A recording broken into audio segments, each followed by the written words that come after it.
Picture the most expensive machine in Europe. Not a ship, not a cannon, a dress.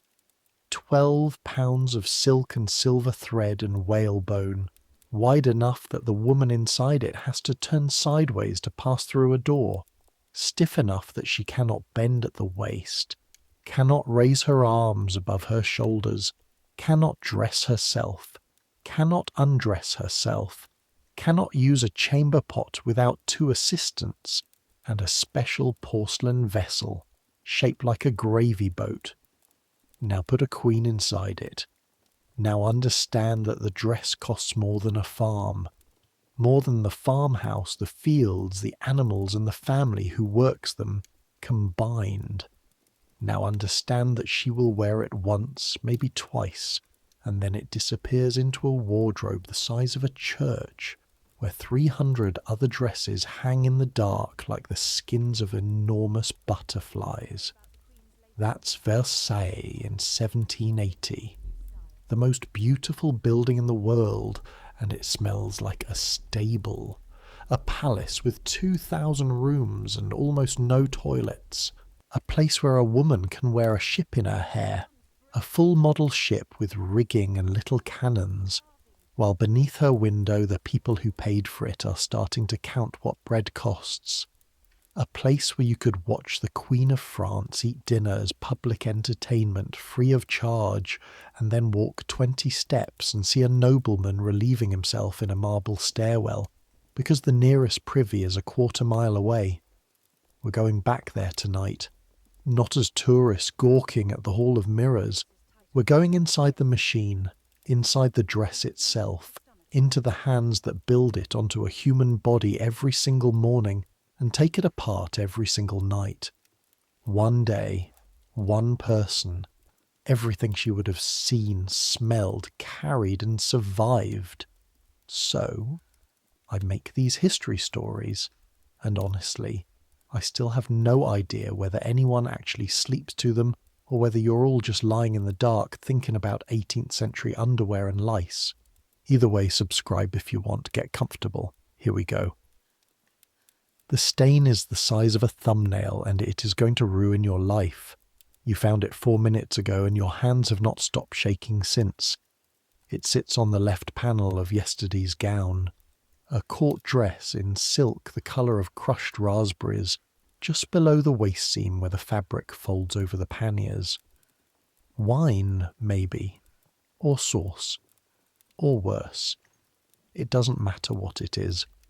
What matters is that the gown passed through your hands last night when it came off the Queen's body, and your hands were the last hands to touch it before it was hung, and this morning Madame Campin's assistant will inspect it, and when she finds the stain she will not ask who spilled something on the Queen of France. She will ask who failed to report it, and that person is you. You are 17 years old.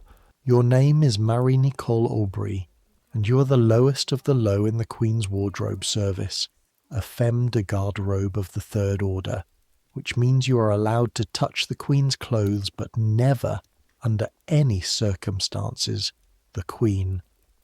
You have held this position for 8 months. Your father is a master glover in Paris, who called in 20 years of favours to get you here.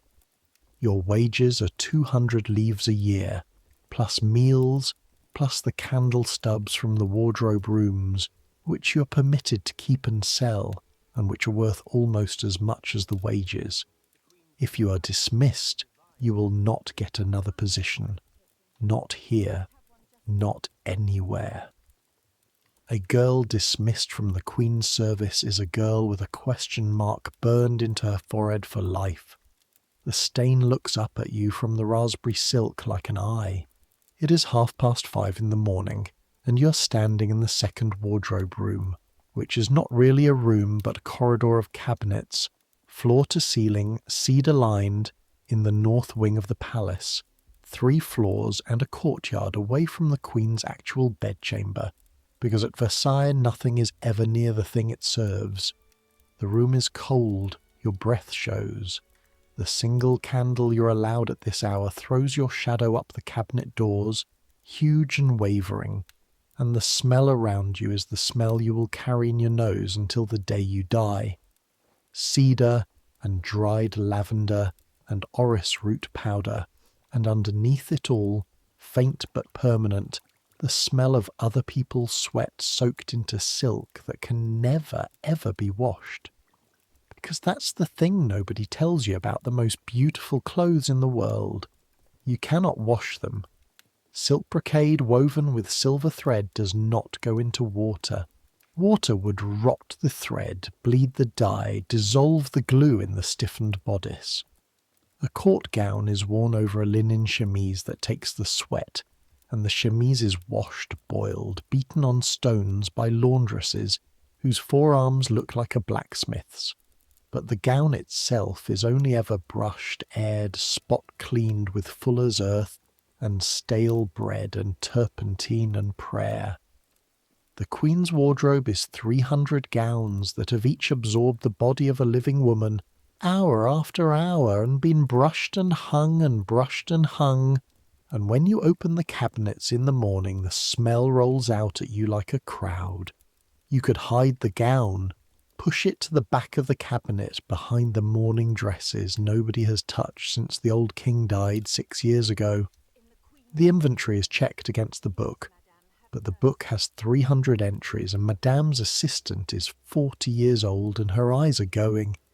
You could also be caught hiding it, and then it would not be dismissal. It would be dismissal with the word thief attached. And girls with that word attached have been known to end up in the salpêtrière with their heads shaved. Your fingers are so cold they've gone white at the tips. You've been up since 4. You will be on your feet with 2 short exceptions until 1 o'clock tomorrow morning. This is not a special day. This is every day. Somewhere far away, muffled through 100 walls, a bell rings, then another closer. The palace is waking up, all of it at once, like an animal, and you have exactly 1 hour to decide what to do about the eye staring up at you from the raspberry silk before the gazette book is opened, and the day's machinery starts to turn, and once it turns, it does not stop for anyone, and it absolutely does not stop for you. You do the only thing you can do. You carry the gown to the window. It weighs as much as a healthy toddler. This is not an exaggeration for effect. You have carried both, and the gown is worse, because a toddler helps you, clings, balances, and a court gown just hangs there, dead weight, slithering, the silk trying to pour itself out of your arms onto the floor, where one touch of the dusty parquet would double your problems. You've learned the carry the way the older women taught you. Both arms under the folded mass, elbows locked, the train looped twice over your left shoulder, chin pressed down on top to pin it. You walk like a woman carrying a sleeping child through a house full of dogs. The light at the window is grey and thin. You spread the panel across the sill and lean close, and your heart, which has been hammering, slows half a beat. The stain has a greasy ring. Grease is not wine. Grease is not sauce carelessly reported. Grease is pomade, hair pomade, scented fat, and it means the mark came from above, from someone's head or someone's hand, fresh from someone's head, which means it happened at the card tables last night, in the crush, after the gown left your responsibility and before it returned to it, which means if you report it correctly with the right words in the right order to the right person, it is not your stain. If, right words, right order, right person. At Versailles, those 3 things are the entire science of survival, and you have been studying that science for 8 months the way a sailor studies the sea, which is to say, desperately, because it is trying to kill you. You fold the gown, return it to its cabinet, and leave the door open exactly 1 hand's width, which is the signal, in the silent language of the wardrobe women, that a garment requires attention. Then you pick up your candle and go to find Madame Herbin before Madame Herbin finds the gown. And this is how you learn the first rule of Versailles. Nothing here is about clothes. It is all, every stitch of it, about who gets blamed. The corridor outside the wardrobe rooms is already moving. It is not yet 6 in the morning and the north wing is full of people, because Versailles is not a palace in the way you imagined a palace when you were a girl in Paris. It is a city stacked on top of itself. Somewhere between 4 and 10,000 people live inside these walls, depending on the season and who is counting, and nobody is ever really counting. Courtiers in the grand apartments, servants in the attics, servants of servants in cupboards under staircases, whole families of kitchen workers in rooms with no windows. There are shops inside the palace. There are men who rent out sight of the gardens. There is a woman 2 floors below you who sells hot coffee and rolls out of a niche in the wall that was designed 80 years ago to hold a marble statue. And the statue was moved, and the woman moved in, and now everyone calls the corridor the coffee passage, and nobody remembers the statue at all. You pass 2 water carriers going the other way, yokes across their shoulders, 4 buckets each, sweating already. Water does not come to Versailles through pipes any more than it comes to a Paris tenement. The famous fountains, the ones in the gardens that throw water 50 feet into the air, are fed by a machine on the river that is one of the wonders of the world, and even that machine cannot keep them running all day. When the king walks in the gardens, men run ahead of him turning the fountains on, and men walk behind him turning them off. Meanwhile, the people inside the palace wash from basins filled by hand, bucket by bucket, up staircase after staircase, and the water arrives cold and leaves filthy, and someone has to carry that away too. You keep to the wall. You have learned to keep to the wall. The middle of a Versailles corridor belongs to people who matter, and the edge belongs to you. And a girl of the 3rd order of the wardrobe who drifts into the middle and forces a gentleman to alter his path by even 1 step has committed a crime with no name that will nonetheless be remembered. The smell of the corridor is its own education. Candle smoke. First.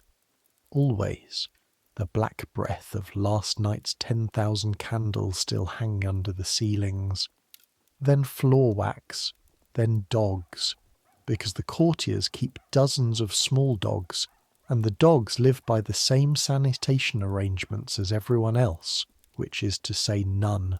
Then, as you pass the little staircase that goes down toward the south courtyard, the other smell, the one visitors write home about in disbelief, the smell of the staircases themselves, because the palace of the King of France has, for its thousands of residents, only a scattering of privies, most of them privately owned, most of them locked, and human beings are human beings, and the dark turn of a back staircase at Versailles serves the same purpose as the dark alley behind a Paris tavern. The floors are marble, the ceilings are painted with gods, and the stairwells, some of them, smell exactly like what they're used for, and everyone has simply agreed not to discuss it. Madame Herbin is in the linen room, counting chemises by candlelight, her lips moving.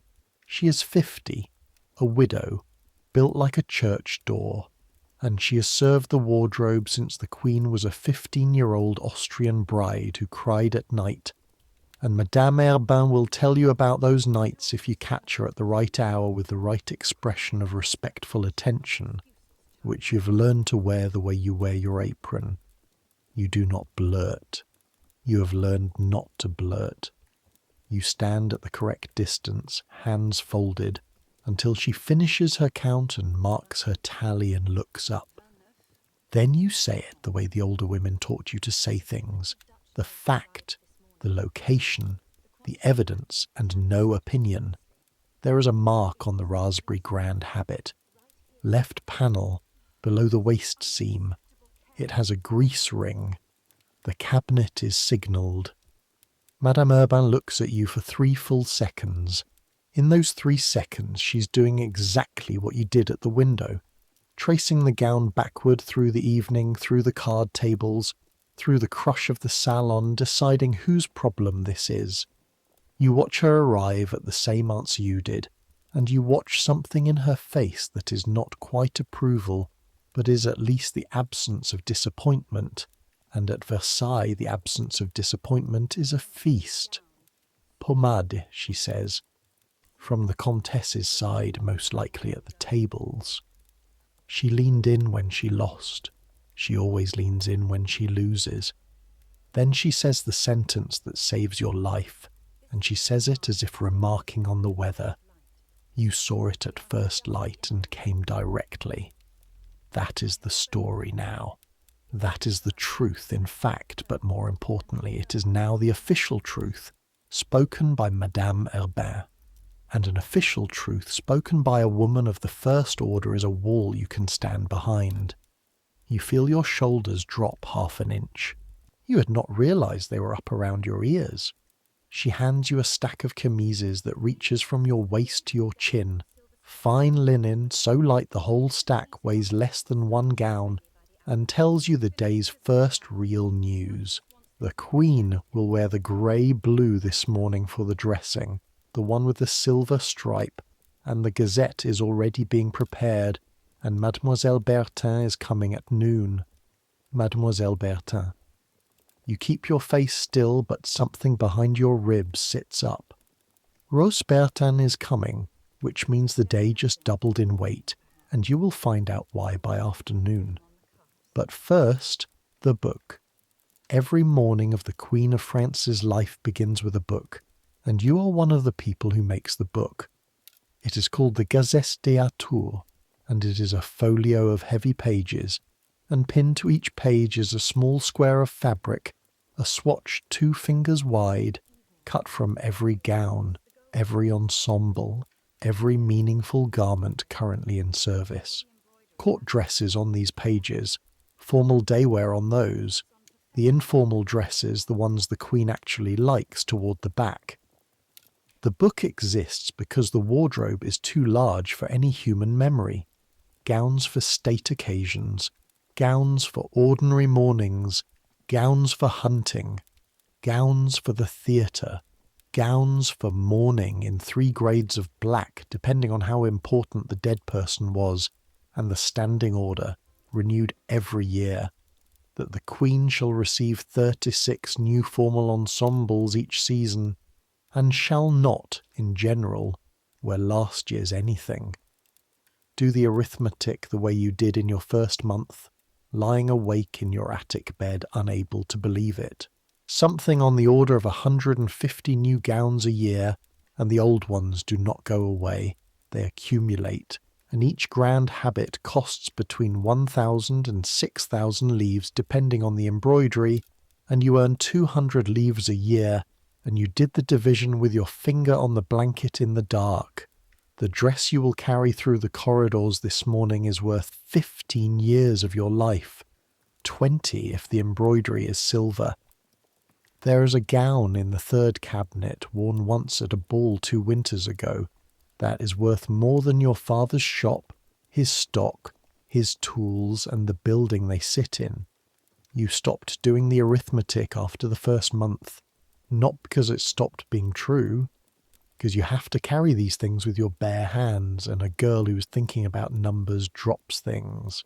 The pages of the Gazette are brought to the Queen with her breakfast, while she's still in bed, and she takes a pin from a cushion and pricks the swatches of the gown she chooses for the day. One for the morning dressing, one for the afternoon, one for the evening's cards or theatre. 3 changes at minimum. On a day with a state occasion, 5. The pinned book comes back down through the hands of the Dame d'Atour staff to the wardrobe rooms, and then the running starts, because the gowns the pin has chosen are never, ever in the convenient cabinet, and everything the Queen will wear must travel from the wardrobe to her apartments, wrapped in taffeta shrouds, through those corridors, past those dogs and those staircases and those thousands of watching eyes, carried in the arms of girls like you. And if it arrives creased, that is your crease. If it arrives marked, that is your mark. Between the cabinet and the Queen's door, every disaster in the world belongs to you. The pin, they say, was the Queen's own idea, from her first years here, when she was homesick and bored, and the book was the one decision in her entire day that no one made for her. You think about that sometimes, carrying the shrouded gowns through the cold, the most powerful woman in France, and her freedom fit on the head of a pin. The pinned book comes down at 8:30, carried by a footman who holds it away from his body like a legal document, which is what it is. You and the second girl, Thérèse, crowd the table where Madame Herbin lays it open, and there are the day's 3 wounds in the paper. The grey-blue with the silver stripe for the dressing, as promised. A white muslin for the afternoon. One of the new simple dresses, and you see Madame Herbin's mouth tighten at that, and you will understand why by noon. And for the evening, the cream and gold, the heavy one, the one that takes 2 of you to carry and 3 of you to put on, because tonight there is play in the salon, and an ambassador, and the full performance is required. Thérèse groans very quietly at the cream and gold. Thérèse is 19, from Versailles town itself, daughter of a palace locksmith, and she has been in the wardrobe 2 years longer than you, and she is the person who taught you which corridors flood when it rains, which footman will carry a message honestly, and how to eat an entire meal in 4 minutes standing up, which is a genuine skill with technique and everything, and the technique is soup first while it's hot, bread in the apron pocket for later. Never sit down even if there is a stool, because a girl who is sitting when a bell rings starts half a second behind, and half a second is the difference between walking in composed and arriving out of breath. And arriving out of breath is noticed, and being noticed for you is never good. That is the actual law of your life, and it takes new girls months to believe it. You're supposed to be invisible, not humble, invisible. The entire architecture of your day is arranged so that the work appears to happen by itself. The Queen's gowns arrive, no one carries them. The Queen's linen is fresh, no one boiled it. You use the back stairs, the servants' doors cut into the panelling so cleverly that from the room side they vanish into the painted walls, and you learn to stand in the presence of your superiors with your eyes at the level of their collarbone, and you learn that there are perhaps 40 people in this palace who have looked at your face long enough to recognize it in the street, and the Queen of France, whose body you serve 12 hours a day, is not one of them. Your hands, though, your hands, they would know. Your hands are the most educated part of you. Look at them while you wait for the grey-blue to be unshrouded. 17 years old and the hands of a woman of 40. The tips split at the corners of the nails in winter. Little red mouths that catch on silk, so you sleep with your fingers greased in mutton fat and wrapped in linen like a boxer, because a snagged thread on a court gown is a catastrophe with your name on it. There is a callus on your right forefinger from the brushing, hours of it, every day. The long, soft-bristled brushes stroking down the nap of velvet and the float of the silk, always with the grain, never against.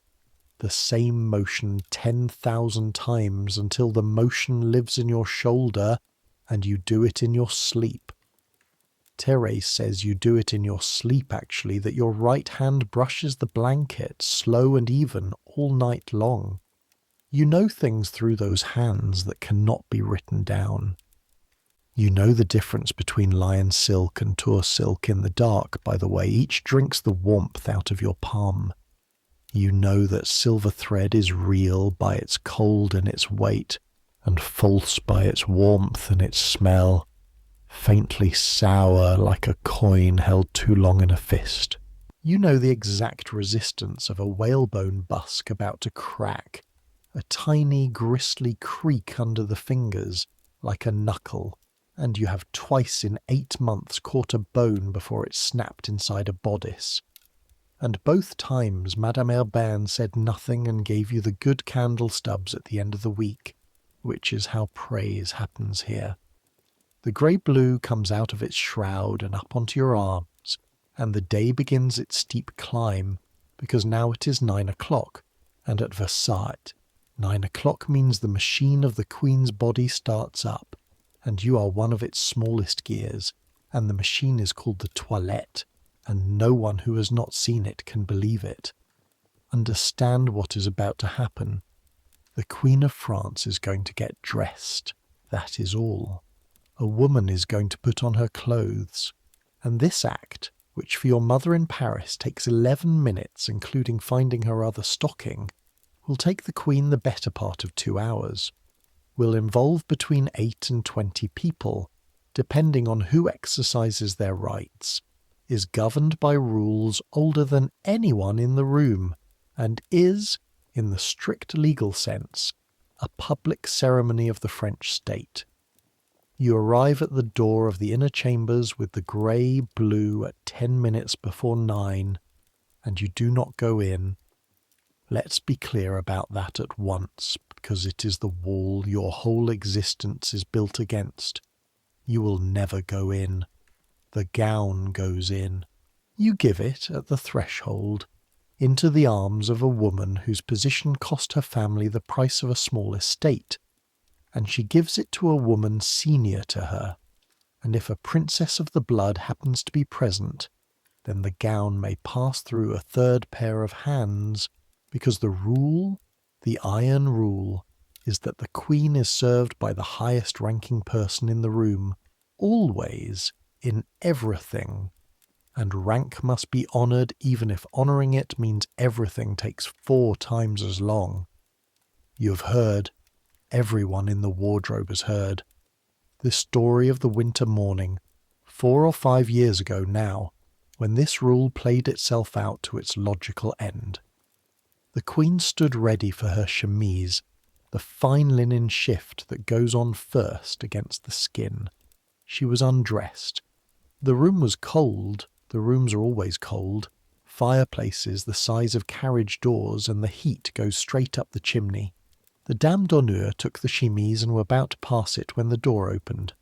A duchess, higher in rank. Gloves must come off. The chemise passed to the duchess. The door opened again. A princess of the blood royal, higher still. The chemise passed again, hand to hand to hand, with its bows and curtsies at every transfer, and the whole time the Queen of France stood there naked as a needle, arms crossed over her chest, shivering, whispering, loud enough to be heard and repeated in every attic of the palace by nightfall. This is odious, this is insufferable, and nobody hurried, because hurrying would have been the real scandal.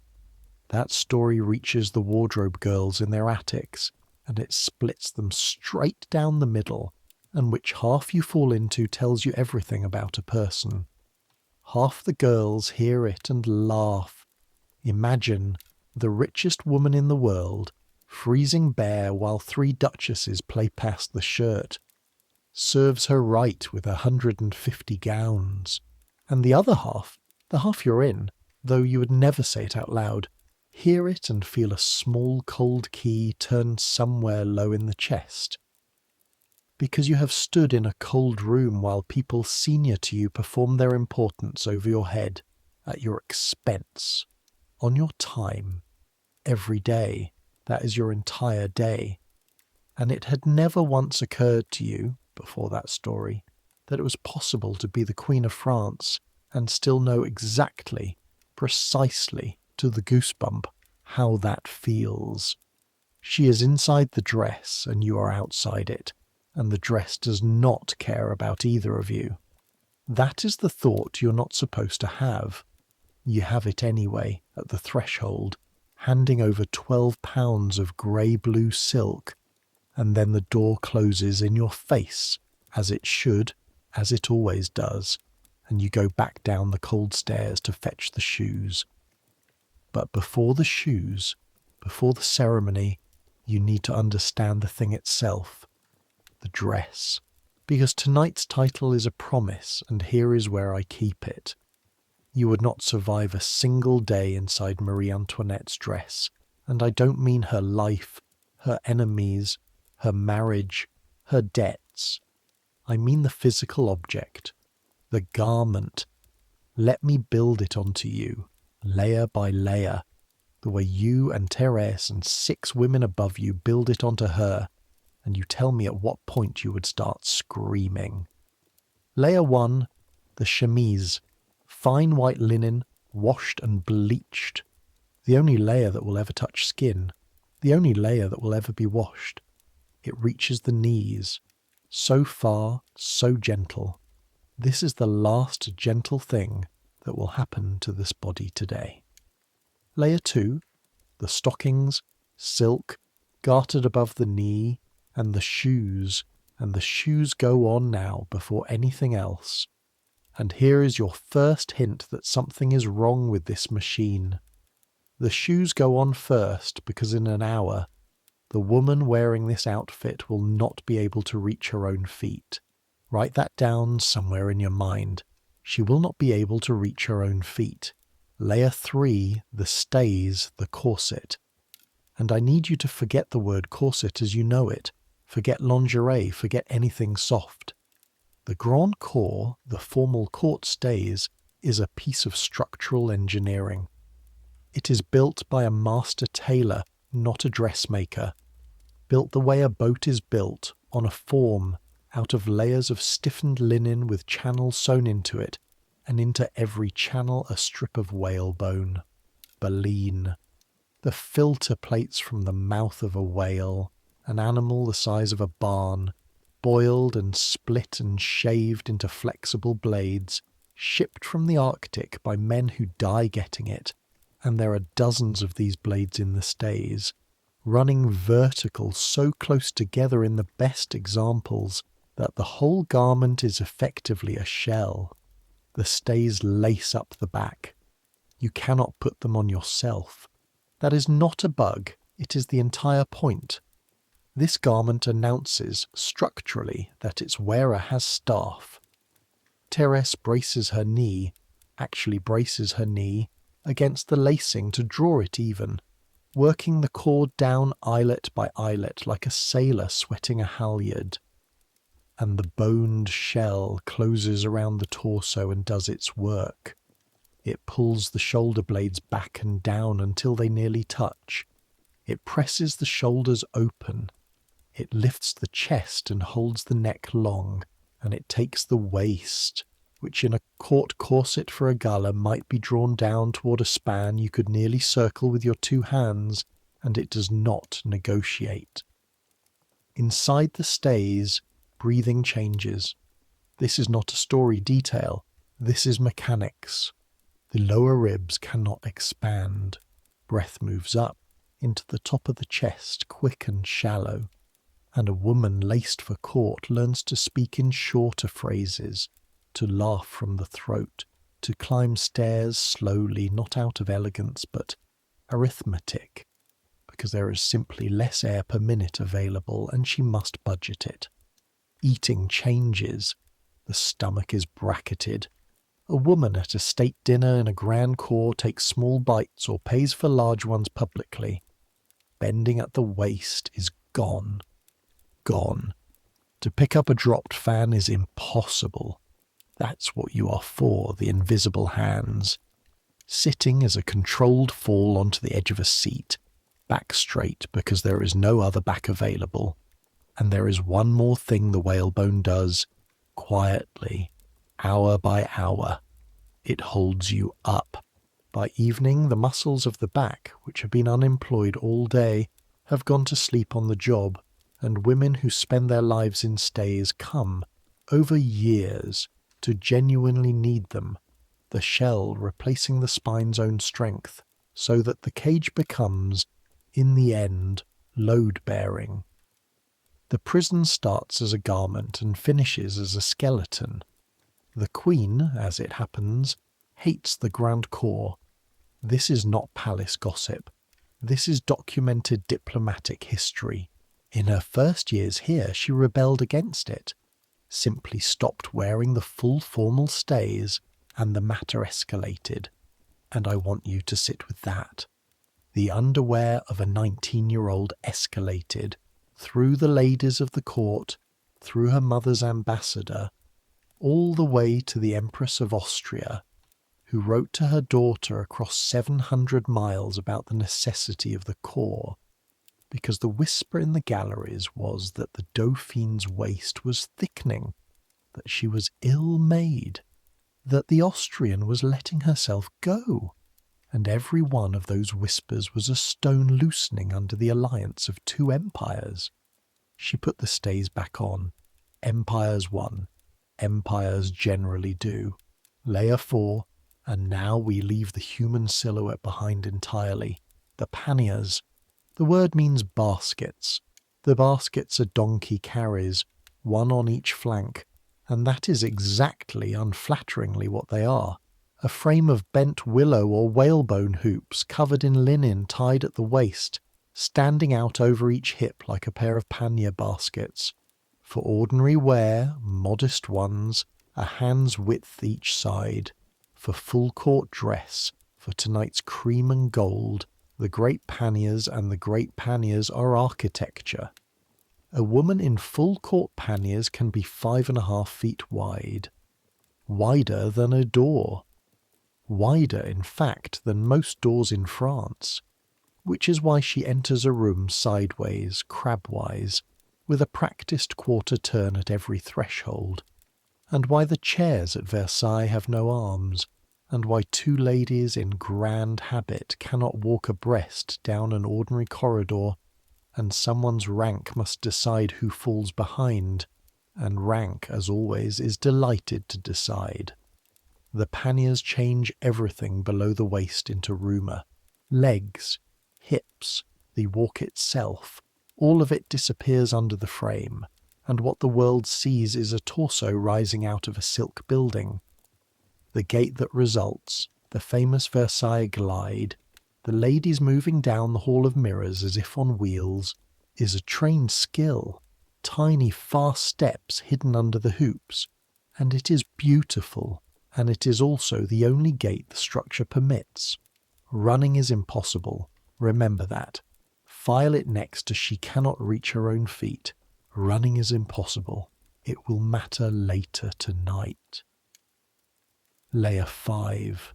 The petticoat silk, spread over the frame like a cloth over a table. Layer 6. The bodice and skirt of the gown itself, and for a grand habit the bodice is boned again. A second shell over the first, pinned and hooked and laced to the stays beneath, and the skirt is open at the front to display the petticoat, and the train falls behind, and the train has rules too, its length prescribed by rank down to the yard, a princess dragging more fabric than a countess who drags more than you will ever own. And now the weight. Add it up on your fingers the way you added the livre. Stays, panniers, petticoat, gown, train. The silk alone is heavy, and this silk is not alone. It is embroidered, and the embroidery is metal. Real silver, real gold, drawn into thread, couched down in flowers and scrolls across yards of fabric, plus spangles, plus in the highest examples actual gemstones sewn to the cloth, and a full formal ensemble comes out somewhere between 15 and 30 pounds.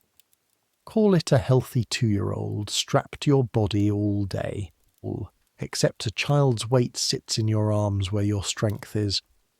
This weight hangs off the waist and shoulders and drags behind you on the floor, and every step tows it, and every quarter turn through every doorway swings it, and the whalebone means you cannot slump under it. Not for 1 second, from 9 in the morning until the candles gutter after midnight. The woman inside this machine cannot dress herself, cannot undress herself, cannot pick anything up, cannot lean back, cannot breathe deep, cannot eat freely, cannot pass through a door forwards, cannot run, and cannot, and this is the one that reached even you, cannot put her hands on her own feet. And she is the most envied woman in Europe. Half the continent is wearing cheap copies of her cage on purpose. You hold the shell of the stays across your arms in the cold morning light while Therese checks the lacing and the whalebone creaks its little gristle creak, and you think, not for the first time, that everything you carry for this woman is a beautiful word for something else. The gown is a building, the stays are a cage, the train is a leash, and the leash is measured by rank, and everyone at Versailles knows the length of everyone else's leash to the inch. The morning toilette runs long, because everything at Versailles runs long, and while it runs, you wait in the passage outside the inner rooms, with the reserve linens over your arm, and waiting. Here is a job with a posture. Back to the wall, not against it. Wait even on both feet, because you will be here an hour, and a girl who shifts her weight looks restless, and a girl who leans looks insolent. Eyes down, but not closed. Ears open. Always ears open, because the passage outside a queen's chamber is one of the best listening posts in the kingdom, and the wardrobe girls trade what they hear the way other people trade coins. Through the door, muffled, you can follow the ceremony by its sounds, the way a blind man follows a mass. The murmur means the entitled visitors have been admitted, because the toilette is not private, it is an audience. Princesses, duchesses, the Queen's reader, her doctor, ambassadors' wives on the right days, all of them standing in ranked positions around a woman putting on her clothes, watching it the way people watch anything at Versailles, which is to say professionally, taking notes with their eyes. A scrape of chair legs means the hairdressing has begun. A ripple of laughter, quickly shaped, means the Queen made a joke, and the room is performing its enjoyment at the correct volume, enough to flatter, not enough to suggest surprise that she is witty, and a particular kind of silence, a silence with edges, means Madame Etiquette has objected to something. The Comtesse de Noailles, guardian of the rules, who once, the story goes, when the Queen was thrown from a donkey as a young bride and sat laughing in the grass, was asked, before anyone helped her up, to rule on which lady of which rank had the right to lift a Queen of France off the ground. The Queen sat in the grass and waited for the ruling. She tells that story against the old woman herself, they say. She laughs. It is possible to laugh at a cage and still be inside it. You hear all of it with your eyes on the parquet, and you sort it, and you carry it, because information is the one currency a girl of the third order is permitted to accumulate. You know which princess's woman was crying by the window last Tuesday. You know the ambassador's secretary pays a footman for word of what colour the Queen chooses, because the silk merchants of Lyon move stock on it.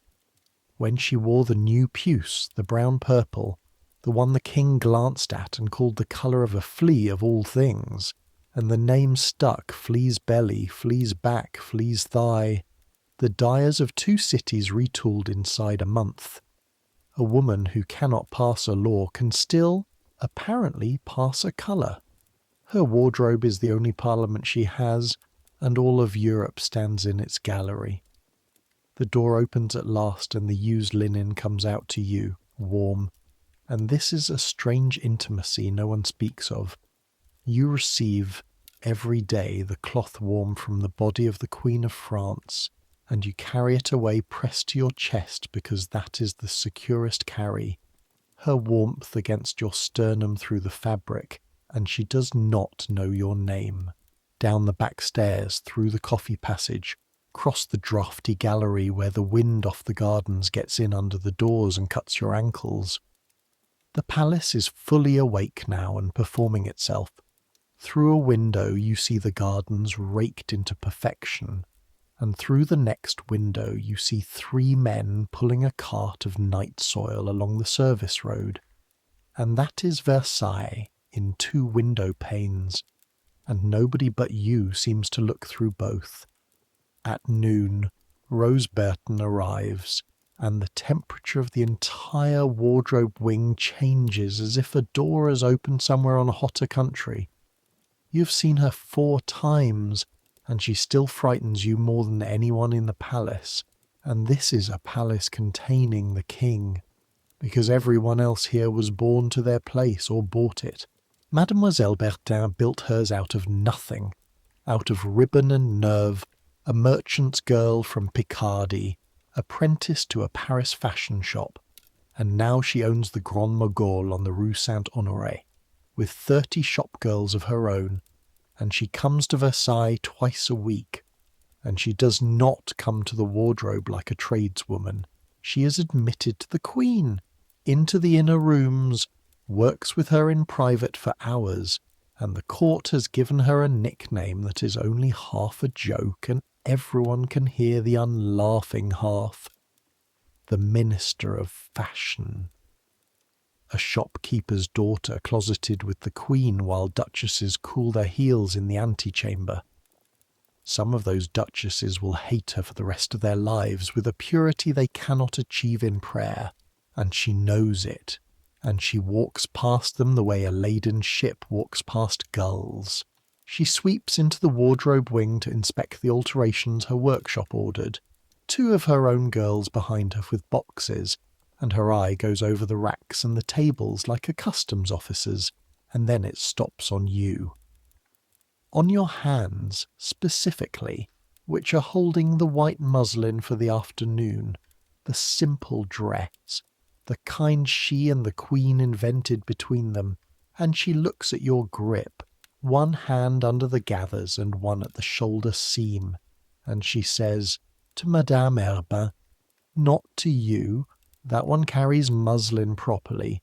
The light stuff wrinkles worse than silk, and nobody believes it. 6 words of praise aimed past you like everything else in your life, and you will be warm on them for a week. The white muslin is why she is really here, and it is worth understanding because it is the strangest turn in this old story, and it is happening right now, in 1780, on your arms. After a decade under the grand habit, the Queen has fallen in love with the opposite. Simple dresses, loose white cotton muslin sashed at the waist, a straw hat, the sort of thing she wears at the Petit Trianon, her private house in the gardens, where the etiquette is suspended and the door is shut even to most of the court. A dress a chambermaid could almost afford. A dress, in fact, not so unlike yours. And the world has gone mad twice over it, in opposite directions. The moralists rage that the Queen dresses like a milkmaid, that she's been painted for the public salon in what is essentially fine underwear, that the dignity of France is being undone by cotton. And at the same moment the silk industry of Lyon, thousands of looms, tens of thousands of families, is watching its royal advertisement stroll around a garden in imported muslin, and the weavers are frightened, and frightened weavers write petitions, and the petitions use words like ruin. She is attacked for the cage and attacked for leaving it. There is a lesson in there about being a queen and about being a woman, and you have not fully worked it out yet, but you know it has something to do with this. The dress is never just a dress, and it is never, ever hers alone. Mademoiselle Bertin confers with Madame Herbin over the evening's cream and gold, one flounce to be lifted, a bow at the stomacher to be replaced, her scissors appearing out of her skirts like a duelist's pistol, and then she is gone in a smell of ambergris and fresh silk. Back to the inner rooms, back to the Queen, a commoner walking forward through doors you may only approach sideways with your arms full and your eyes down. Thérèse watches her go and says quietly, around the pins in her mouth, "She started where we are." She did not, in fact. She started in a shop with a trade, which is a rung you can climb from, and you both know the difference. But you let it stand because it is 1 in the afternoon, and you've been on your feet for 9 hours, and a girl needs 1 untrue sentence a day to lean on, the way she's not permitted to lean on the wall. Dinner, your dinner, happens at 2, standing up, in the servants' room behind the linen store, and it is better food than your family eats in Paris, and this is one of the honest bargains of the place. Versailles starves you of everything except food. Soup with actual meat in it, bread that is white or nearly, a cup of wine so watered it is really pink water, but wine. You eat with the soup bowl in your left hand and the spoon in your right and your back to a shelf. 4 minutes, technique, bread into the apron pocket, and around you a dozen other women are doing the same. The room sounds like a stable at feeding time and smells like cabbage and wet wool. And 40 feet away through 2 walls, footmen are laying a table with a gold service for 1 woman. The Queen dines in public, you know. That is not a figure of speech. On the appointed days, the grand couvert, the King and Queen eat their dinner at a table in front of an audience, and the audience is anyone. Any decently dressed person may come to Versailles, borrow the required hat and sword at the gate if he doesn't own them. There are men who rent them out, walk in, and stand and watch the Queen of France eat her soup. Provincials plan their holidays around it. They queue, they file past, they discuss her appetite afterward in inns on the Paris road. She eats almost nothing at these performances, they say. She's learned to move food and touch nothing. Gloves off, back straight, stays permitting neither hunger nor its satisfaction, while 300 strangers watch her, not eat, and go home satisfied, having seen the thing itself, the way you'd go home from seeing the lions. There is no privacy at the top of this mountain. That is the secret you have learned in 8 months, the one nobody in Paris would believe. You, Marie-Nicole, 3rd Order of the Wardrobe, 200 livres a year, have more privacy than the Queen of France. Your attic bed is shared with Thérèse, and the roof slopes so low you dress kneeling. But nobody watches you sleep. Nobody has the hereditary right to be present while you wash. No ambassador reports your breakfast to a foreign court. The Queen was delivered of her daughter 2 years ago, in a bedroom so packed with spectators, because the birth of a possible heir of France must be publicly witnessed. That is the law, that people stood on furniture to see, and the crush and the heat were so bad the Queen fainted, and the King himself tore open a sealed window, and after that they changed the rules, but only after. They watch her eat. They watched her give birth. They watch her dress every morning of her life. And the one place she has built where they cannot watch, the little house in the garden with the muslin dresses and the shut door, the court hates her for it with a spite that gets into the pamphlets, because at Versailles, refusing to be watched is the one true crime. Access is the currency here. She shut the door on the currency. They'll make her pay for that door, in slander, for the rest of her life. And the bill, though nobody in this year of 1780 can imagine it yet, is still growing. You think about all this for exactly the length of your 4-minute dinner, and then the bell rings, the little bell on the board with the wardrobe's name under it, and you put down the bowl and go. Because the afternoon has a problem, and the problem is hair. Here is what has happened to hair in the 10 years this queen has been in France, and I promise you every word of it is true. Hair has left the head. It has become a structure built above the head, on a scaffold. The style is called the pouf, and at its height, which is now, it works like this. The hairdresser sets a frame on the skull, wire or horsehair pads or gauze cushions, sometimes over a foot tall. The woman's own hair is drawn up over the frame and supplemented generously with hair that is not her own, bought by the pound, and the whole edifice is glued into permanence with pomade, which is scented animal fat, applied warm, worked in by the handful, and then powdered, and the powder is starch, wheat starch, finest grade, puffed on with a bellows in such quantities that the lady sits with her face in a paper cone to breathe, while a cloud of flour settles over everything in the room. Grey-white is the fashionable result. Everyone at court, men and women, walks around under hair the colour of their own old age, and then, on top of the structure, the theatre. Because the pouf is not a hairstyle, it is a billboard.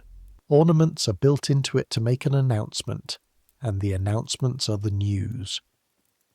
When the Queen's husband was inoculated against the smallpox, a controversial, modern, dangerous-sounding thing to do, the hairdressers produced the pouf of inoculation with a rising sun and an olive branch, worn to show which side of medical progress your household was on.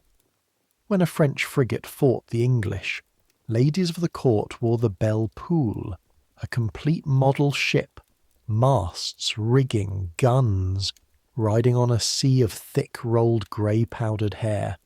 A ship on the head at dinner. There are poufs with gardens, poufs with bird cages containing birds, a pouf commemorating a famous opera, and the structures ride so high that the fashionable world has had to re-engineer itself around them. Doorways defeated, so ladies kneel on carriage floors or ride with their heads out the window. Chandeliers become navigational hazards, and at the opera, this is documented, boxes measure the clearance. Hold on to the chandelier problem, put it in your pocket next to She Cannot Run. The Queen's own hairdresser is a Gascon named Leonard, and Leonard is a phenomenon of the age, a man who does hair and has, on the strength of doing hair, a court position, a fortune, and a fame in Paris that generals would envy. It was Léonard, with Bertin, who took the pouf to its heights, sometimes literally with ladders involved, and the Queen's mother, the Empress, seeing a portrait of her daughter under one of these towers, wrote to her across Europe, and the letter survives. You can feel the maternal acid at 700 miles. I see the portrait of an actress, not of a Queen of France. But here is the part they don't put in the fashion plates, the part you know because you are downwind of it all day. The pouf, once built, is not taken down at night. It cost hours and a fortune. It stays for days, sometimes a week or two. The lady sleeps sitting up against bolsters, or with her neck on a wooden support to preserve the architecture, and a warm structure of animal fat and wheat flour, worn day and night on a human head in rooms heated by fire and lit by tallow, is not a hairstyle. It is a farm. Lice thrive in it. Everyone knows. Nobody says the word. Instead, there exists a polite tool sold in ivory and silver at the best shops, a long, slender rod with a tiny hand on the end, the grattoir, the head-scratcher, so that a lady can slide it into the structure and address the livestock without disturbing the rigging. You have watched a duchess do this at cards, mid-sentence, with a face of perfect serenity, the little ivory hand working away inside the grey tower like a rat behind a wall, and she never lost the thread of her gossip, and you had to look at the floor so your face would not commit a crime. And under the powder and pomade, hairlines are retreating. Everyone whispers it. The glue and the heat and the never washing take a toll. And there are great ladies of 30 whose foreheads have climbed an inch. And the fashion answers the damage the only way fashion knows, with more powder, higher structures, better billboards over thinner ground. This afternoon the problem is not the Queen's hair. Leonard has that. The problem is that tonight's cream and gold gown was fitted last season to a poof of last season's height, and Mademoiselle Bertin's alteration to the shoulder line has to be tested against the full silhouette, and there is no full silhouette to test it on except a dressed frame, and building the dressed frame is wardrobe work, third-order wardrobe work, which means the frame, the panniers, the petticoat, the pinning, the 2 hours of it belongs to you. Your shoulders already know what the evening will cost. They start paying in advance, a slow ache down the blades, the specific ache of arms held up and out, and it is 3 in the afternoon, and you have been awake for 11 hours, and the day has not even reached its hard part. The hard part starts when the candles are lit. But first, the fitting frame, and 2 hours alone with the machine, and this is the closest thing your day has to peace, so take it with both hands, the way you take everything.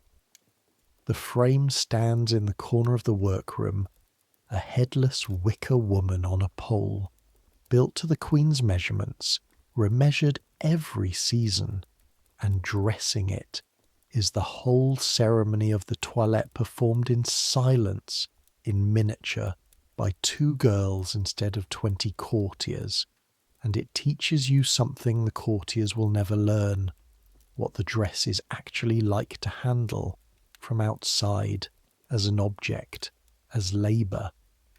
The panniers first, and even empty they fight you. The willow hoops have a memory. They want to spring. You can press the frame through the doorway of its cupboard like a man wrestling a market basket, and the ties at the waist must be knotted flat, dead flat, because a proud knot will print through 5 layers of silk by candlelight, and someone with a lorgnette will see it across a salon. Then the petticoat over the hoops, and the petticoat must be lifted high and dropped true like casting a net, because dragging it across the frame charges the silk and it crackles and clings and picks up every mote in the room. Then the weight, the gown itself, up off the table, and your forearms take the strike of it. 15 pounds landing across 2 arms already 11 hours old, and you and Therese walk it to the frame in the pallbearer's step you've never been taught, and both know, and up and over and settle. And then the pins, half an hour of pins. You hold them in your mouth, points out, the way Madame Herbin has forbidden and every woman in the wardrobe does, and you work down the stomacher pinning the front, and this is where the day's grease and the day's silk meet, because your fingertips, no matter how often you wipe them, carry your own oil, and there is a discipline of touch. Contact only where contact is structural. Fingertips on seam allowances, never on the show surface, palm never flat on the silk, and after 8 months your hands do it without you, the way a pickpocket's hands work. Precision born of consequences. Therese steps back to sight the shoulder line, and you stay at the hem, on your knees on the parquet, checking the fall. And from down there the gown on its frame rises above you exactly the way it will rise tonight, above the crowd in the salon. Cream silk climbing into candle shadow, gold thread taking the last window light in little running fires along the embroidery. And it is. and you would die before saying this out loud. The most beautiful thing you've ever been near. That is the trap of this place, and you know you are in it. The cage is gorgeous. The bill for it would feed a parish. Both things are true at once, all day, every day, and holding both at once is like carrying the gown itself. It can be done, but never carelessly, and your arms are always tired. Wine for the seamstresses arrives at 5, a thimbleful each, and with it the news, carried by one of Bertin's girls left behind to finish the stomacher bow. And Bertin's girls always have Paris news, real news, street news. And the street news this season is not good, and it is all about the thing on your frame. The pamphlets, she says, stitching, not looking up. You can't walk past the Palais Royal without a new one. The Austrian woman and her dresses. They print the prices now. Somebody in the garden meuble or somebody in a workshop leaks the bills, and the pamphlets print them like a butcher's tally. So many thousand livres for a gown, so many for the feathers, so much silver thread while bread went up a sou. Half of it invented, she says. The real numbers are bad enough, but they invent worse because worse sells. Madame Deficit, they've started calling her, in chalk on walls. The workroom goes quiet except for thread hissing through silk. You're 17 and you're not political. Girls of the third order cannot afford to be political, but you can count. It is the one aristocratic accomplishment you were born with, and you count now, kneeling at the hem of a gown worth 20 years of your wages. And you think about the water carriers, and the coffee woman in the statue niche, and your father in Paris cutting glove leather by a window to save candles, and you think, the pamphlets don't have to invent anything. The truth, plainly stated, is already an accusation. 150 new gowns a year is a sentence that requires no adjectives. And you think, because you've stood outside that door every morning, something the pamphlets will never print. She didn't build the machine.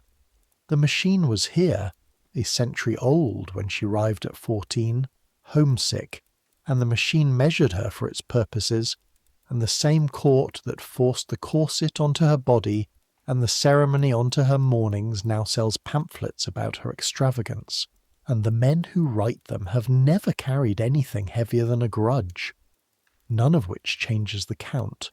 Both things true at once. Your arms are always tired. At 6 the light goes blue in the windows and the candlemen come through. And this is the moment every evening when Versailles changes its nature, and you need to see this change clearly, because everything that happens later tonight happens because of it. By day, the palace is stone and glass and distances. By night, it is fire. There is no other light.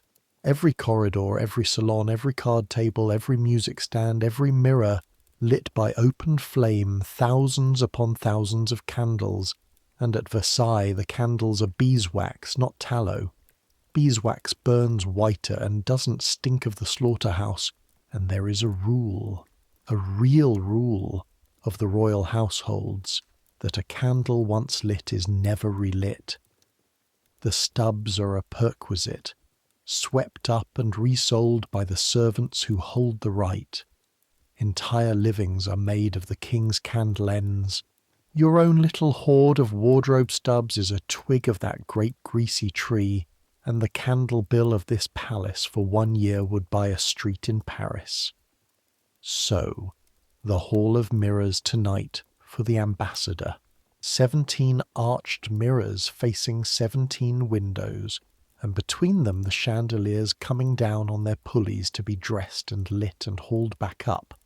And when they are all burning, the mirrors take the flames and multiply them until the room holds not 3,000 fires, but an uncountable golden weather, and people who have seen it write letters home that embarrass them later.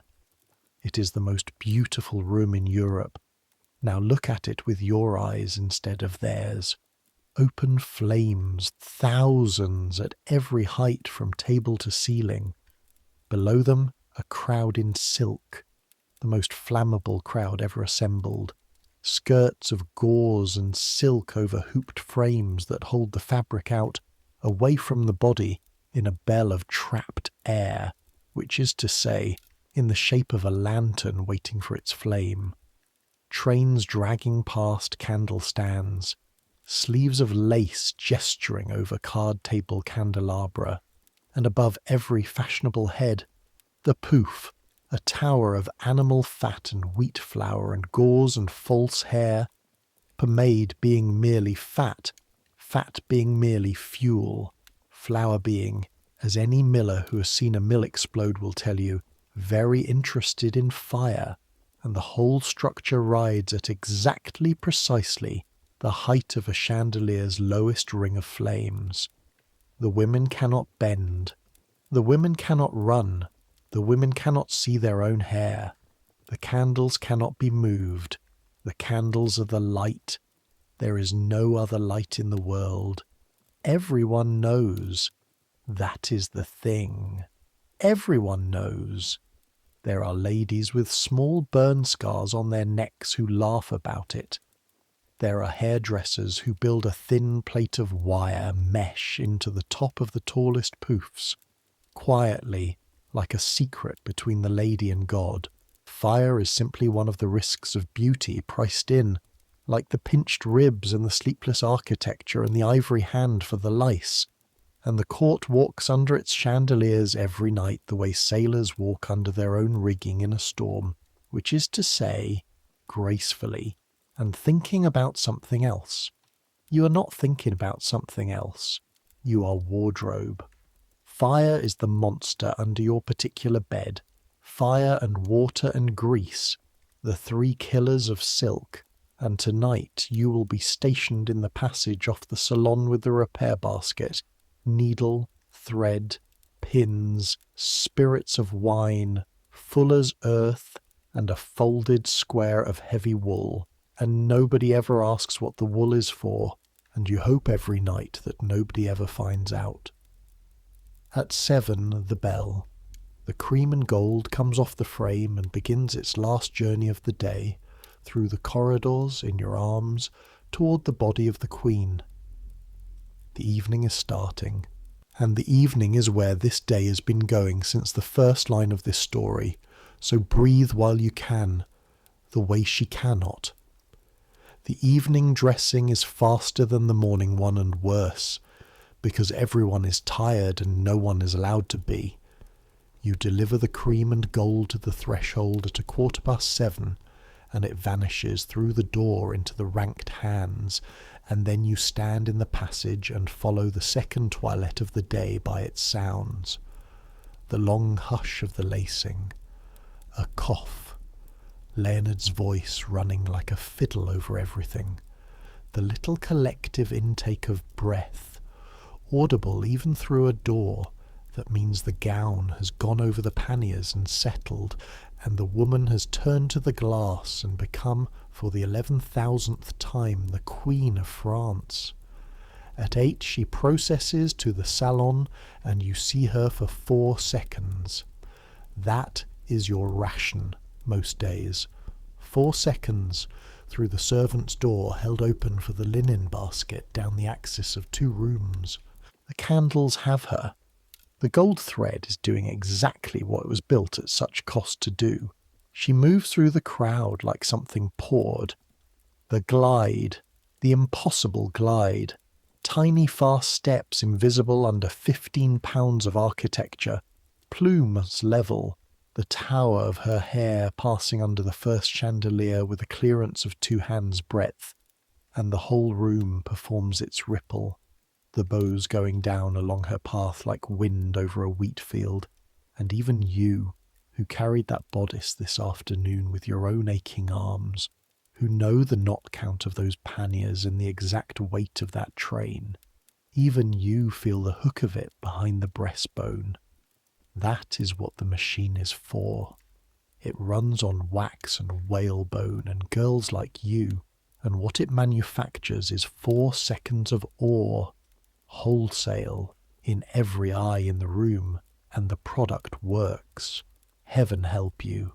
It works even on the factory hands. Then the door swings shut and you are back in the passage with the repair basket, and the night shift of your life begins. The salon on a play night is a hot country you feel through the wall.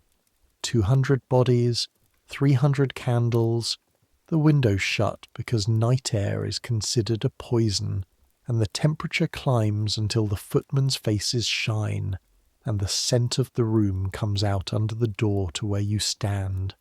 Wax, pomade, powder, ambergris, sweat working up through all of it like a truth through flattery, and underneath everything the sharp green smell of money being lost.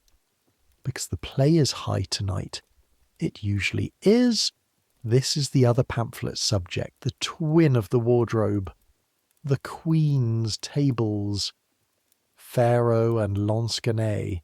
Games a child could learn in 5 minutes and a duke can drown in by midnight, and fortunes genuinely move across that green cloth, estates in miniature, a year of some province's taxes changing hands to the sound of light conversation.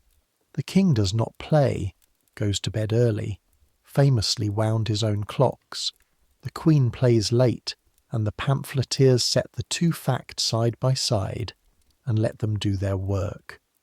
What the pamphlets do not print is what you know from the passage, that she is 24 years old, that the etiquette forbids her nearly everything a living person wants to do with an evening, and the tables are one of perhaps 3 rooms in France where the machine loosens half a notch, and something like her actual laugh gets out.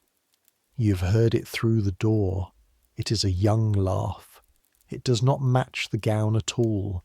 Your work comes in waves. A page brings out a lady's glove with a split seam. 4 minutes, needle, done. A countess's woman appears with her mistress's flounce, torn under a careless heel in the crush. You kneel in the passage and sew silk in candlelight at speed, and the countess's woman watches you the whole time, not with gratitude but with inventory, memorizing the repair so she can describe it later as her own. You give the flounce back. She does not thank you. You did not expect her to. The transaction was completed the moment the tear stopped being her problem. Between waves you stand, and standing is now its own labour. 15 hours on your feet.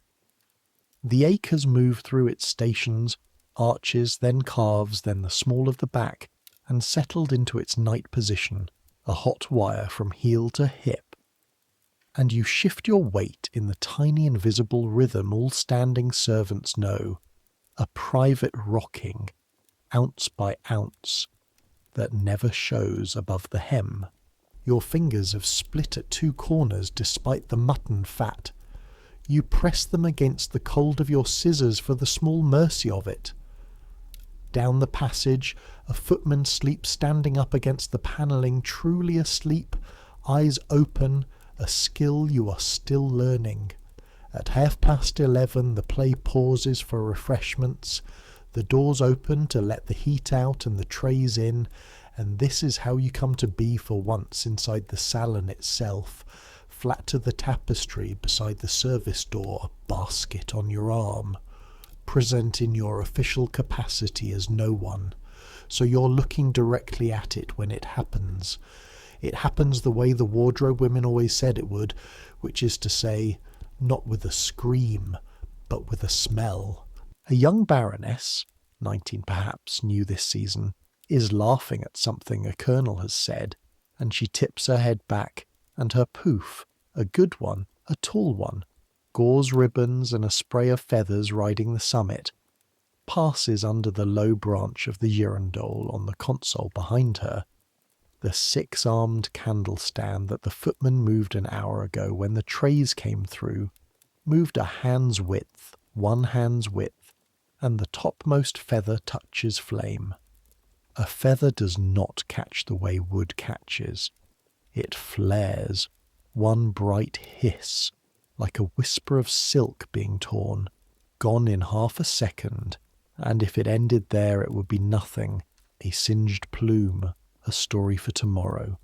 But the flare drops a bead of fire down into the gauze, and the gauze takes it, and the gauze is wound over pomade, and pomade is fat, and now in perfect silence, because the Baroness is still laughing, because she cannot see her own hair, remember. No one under a poof can see her own hair. There is a crown of small blue flame opening at the top of the structure like a flower, and the smell arrives ahead of everything else. Burnt feather, then scorched flour, then the unmistakable stink of hot fat, the smell of a kitchen, blooming in the middle of the most elegant room in Europe. Half a second, the Colonel's face begins to change, and here is where everything I built into your pockets all evening comes out of them at once. She cannot see it. He can see it, but is holding a glass and a hat. The women nearest her cannot bend and cannot run. The panniers mean no one can reach her quickly through the crush, bodies rebounding softly off hoops in a spreading confusion. Someone's voice goes up, high, wordless. The Baroness feels heat now, or hears it. That oiled crackle 2 inches above her skull, and her hands fly up. Which is the worst thing? Loose lace sleeves rising toward open flame, and she does the one thing left in her body's vocabulary. She turns, blind, and the turning fans it, and the room, the beautiful room, all its mirrors faithfully multiplying the little fire so that the walls fill with 100 burning queens of gauze. The room begins, at last, to scream. You are moving before you know you own the decision. This is the truth about your body that 8 months of this palace has built without asking you. It does not deliberate. 3 steps, the basket already open, the folded square of heavy wool already in both hands, and you do the thing that is absolutely, catastrophically forbidden.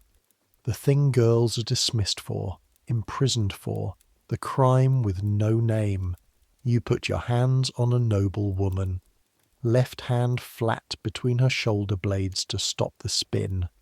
Wool up and over the crown of the poof in one throw, like hooding a falcon, and then both arms around the structure, pressing, smothering, your cheek against the wool, and through the cloth you feel the heat of it against your face, and you feel the architecture crumple under your grip, wire and horsehair, and a season's fashion collapsing like a wasp's nest, and you hold on, and you count, the way Madame Herbin taught you to count over a candle scorch, slowly, to 5, because fire in fat is patient and comes back for people who hurry.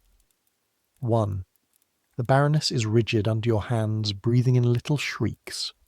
2. Somewhere behind you a chair goes over. 3. The smell through the wool, fat, flour, singed feather, and now wet wool warming, the exact smell of a farmhouse kitchen, here, under the ceiling where gods are painted. 4. Her hand finds your wrist and grips it, not to pull you off, just grips. 5. You lift the wool. The poof is dead. A ruin of grey powder and crushed gauze, a black-edged crater at the summit, one surviving feather standing at a drunken angle, and beneath it, a 19-year-old girl with her powder cracked by tears, alive, unburned, her ears ringing, her towering announcement to the world reduced to a smoking haystack, and around you a circle of silk and diamonds, 50 faces, wide-eyed, absolutely silent, and every rule of your existence arrives back in the room at once, and you become aware, the way you'd become aware of ice-giving way, that your bare hands are on the shoulders of a baroness in the Queen's salon, and everyone is looking at you, You have been invisible for 8 months. You're now the most visible person in France. And the first voice to break the silence from somewhere near the tables, bright, carrying, does not say, "Is she hurt?" It says in a tone of genuine grievance, "The smell. Someone open a window before it gets into the silk." And the room obeys. That is the thing you will lie awake on tonight, the hinge of the whole evening. The room obeys the voice about the smell. Footmen move to the windows. Conversations restart, low, then at pitch. The Baroness is folded away by 2 older women into an antechamber, and the crowd reforms over the space where terror stood 90 seconds ago, the way water reforms over a dropped stone, and the tables resume, and someone laughs at something, and the machine, having swallowed the event, runs on. You are left standing in the middle of the floor with a scorched square of wool in your hands.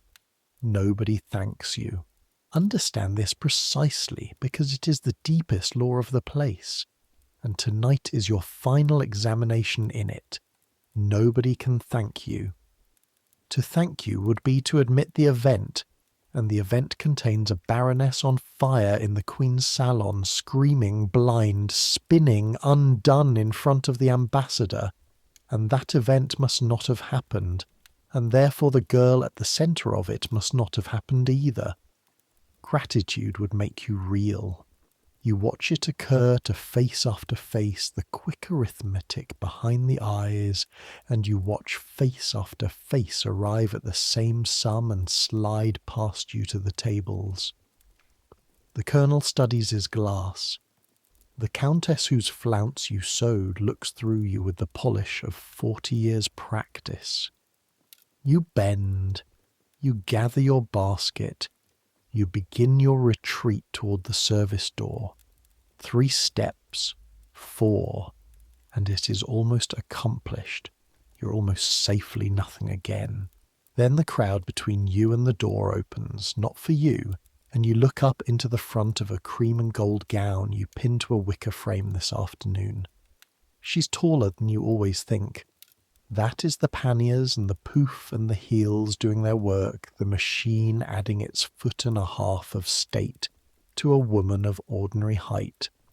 But you are close now, closer than the threshold, closer than 4 seconds, close enough to see what the 4 seconds never show.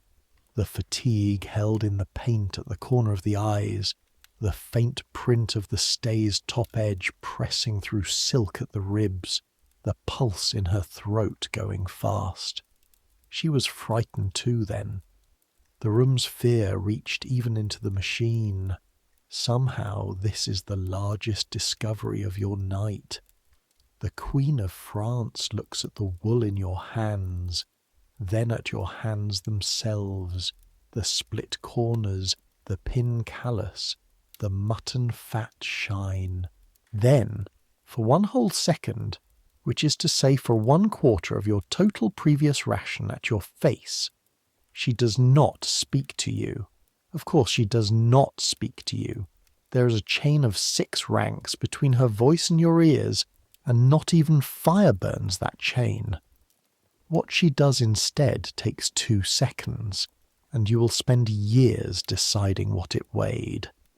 She turns her head, the tower turning with it, grave and slow as a ship coming about, to Madame Herbin, who has materialized at the service door the way she materializes everywhere, and she says, in that voice the pamphlets never quote, the light one with the Vienna underneath it, 5 words, pitched to carry exactly as far as she chooses and no farther. Your wardrobe is well trained. Your wardrobe, not the girl. There is no girl. There can be no girl. But the sentence travels the salon anyway, relayed in whispers, arriving at the card tables inside a minute, and everyone who hears it can do court arithmetic, and the arithmetic says, the incident is closed, the closing was gracious, and the Queen chose graciousness in the direction of the service door. It is nothing. It is a coin so small no beggar would stoop, and it is simultaneously the single most valuable object anyone has handed you in 8 months, because tomorrow Madame Herbin will be asked about it in the offices of the Dame d'Atour, and the asking will be respectful, and respect flows downhill at Versailles more reliably than water, and some thin trickle of it will reach even the attic where you sleep.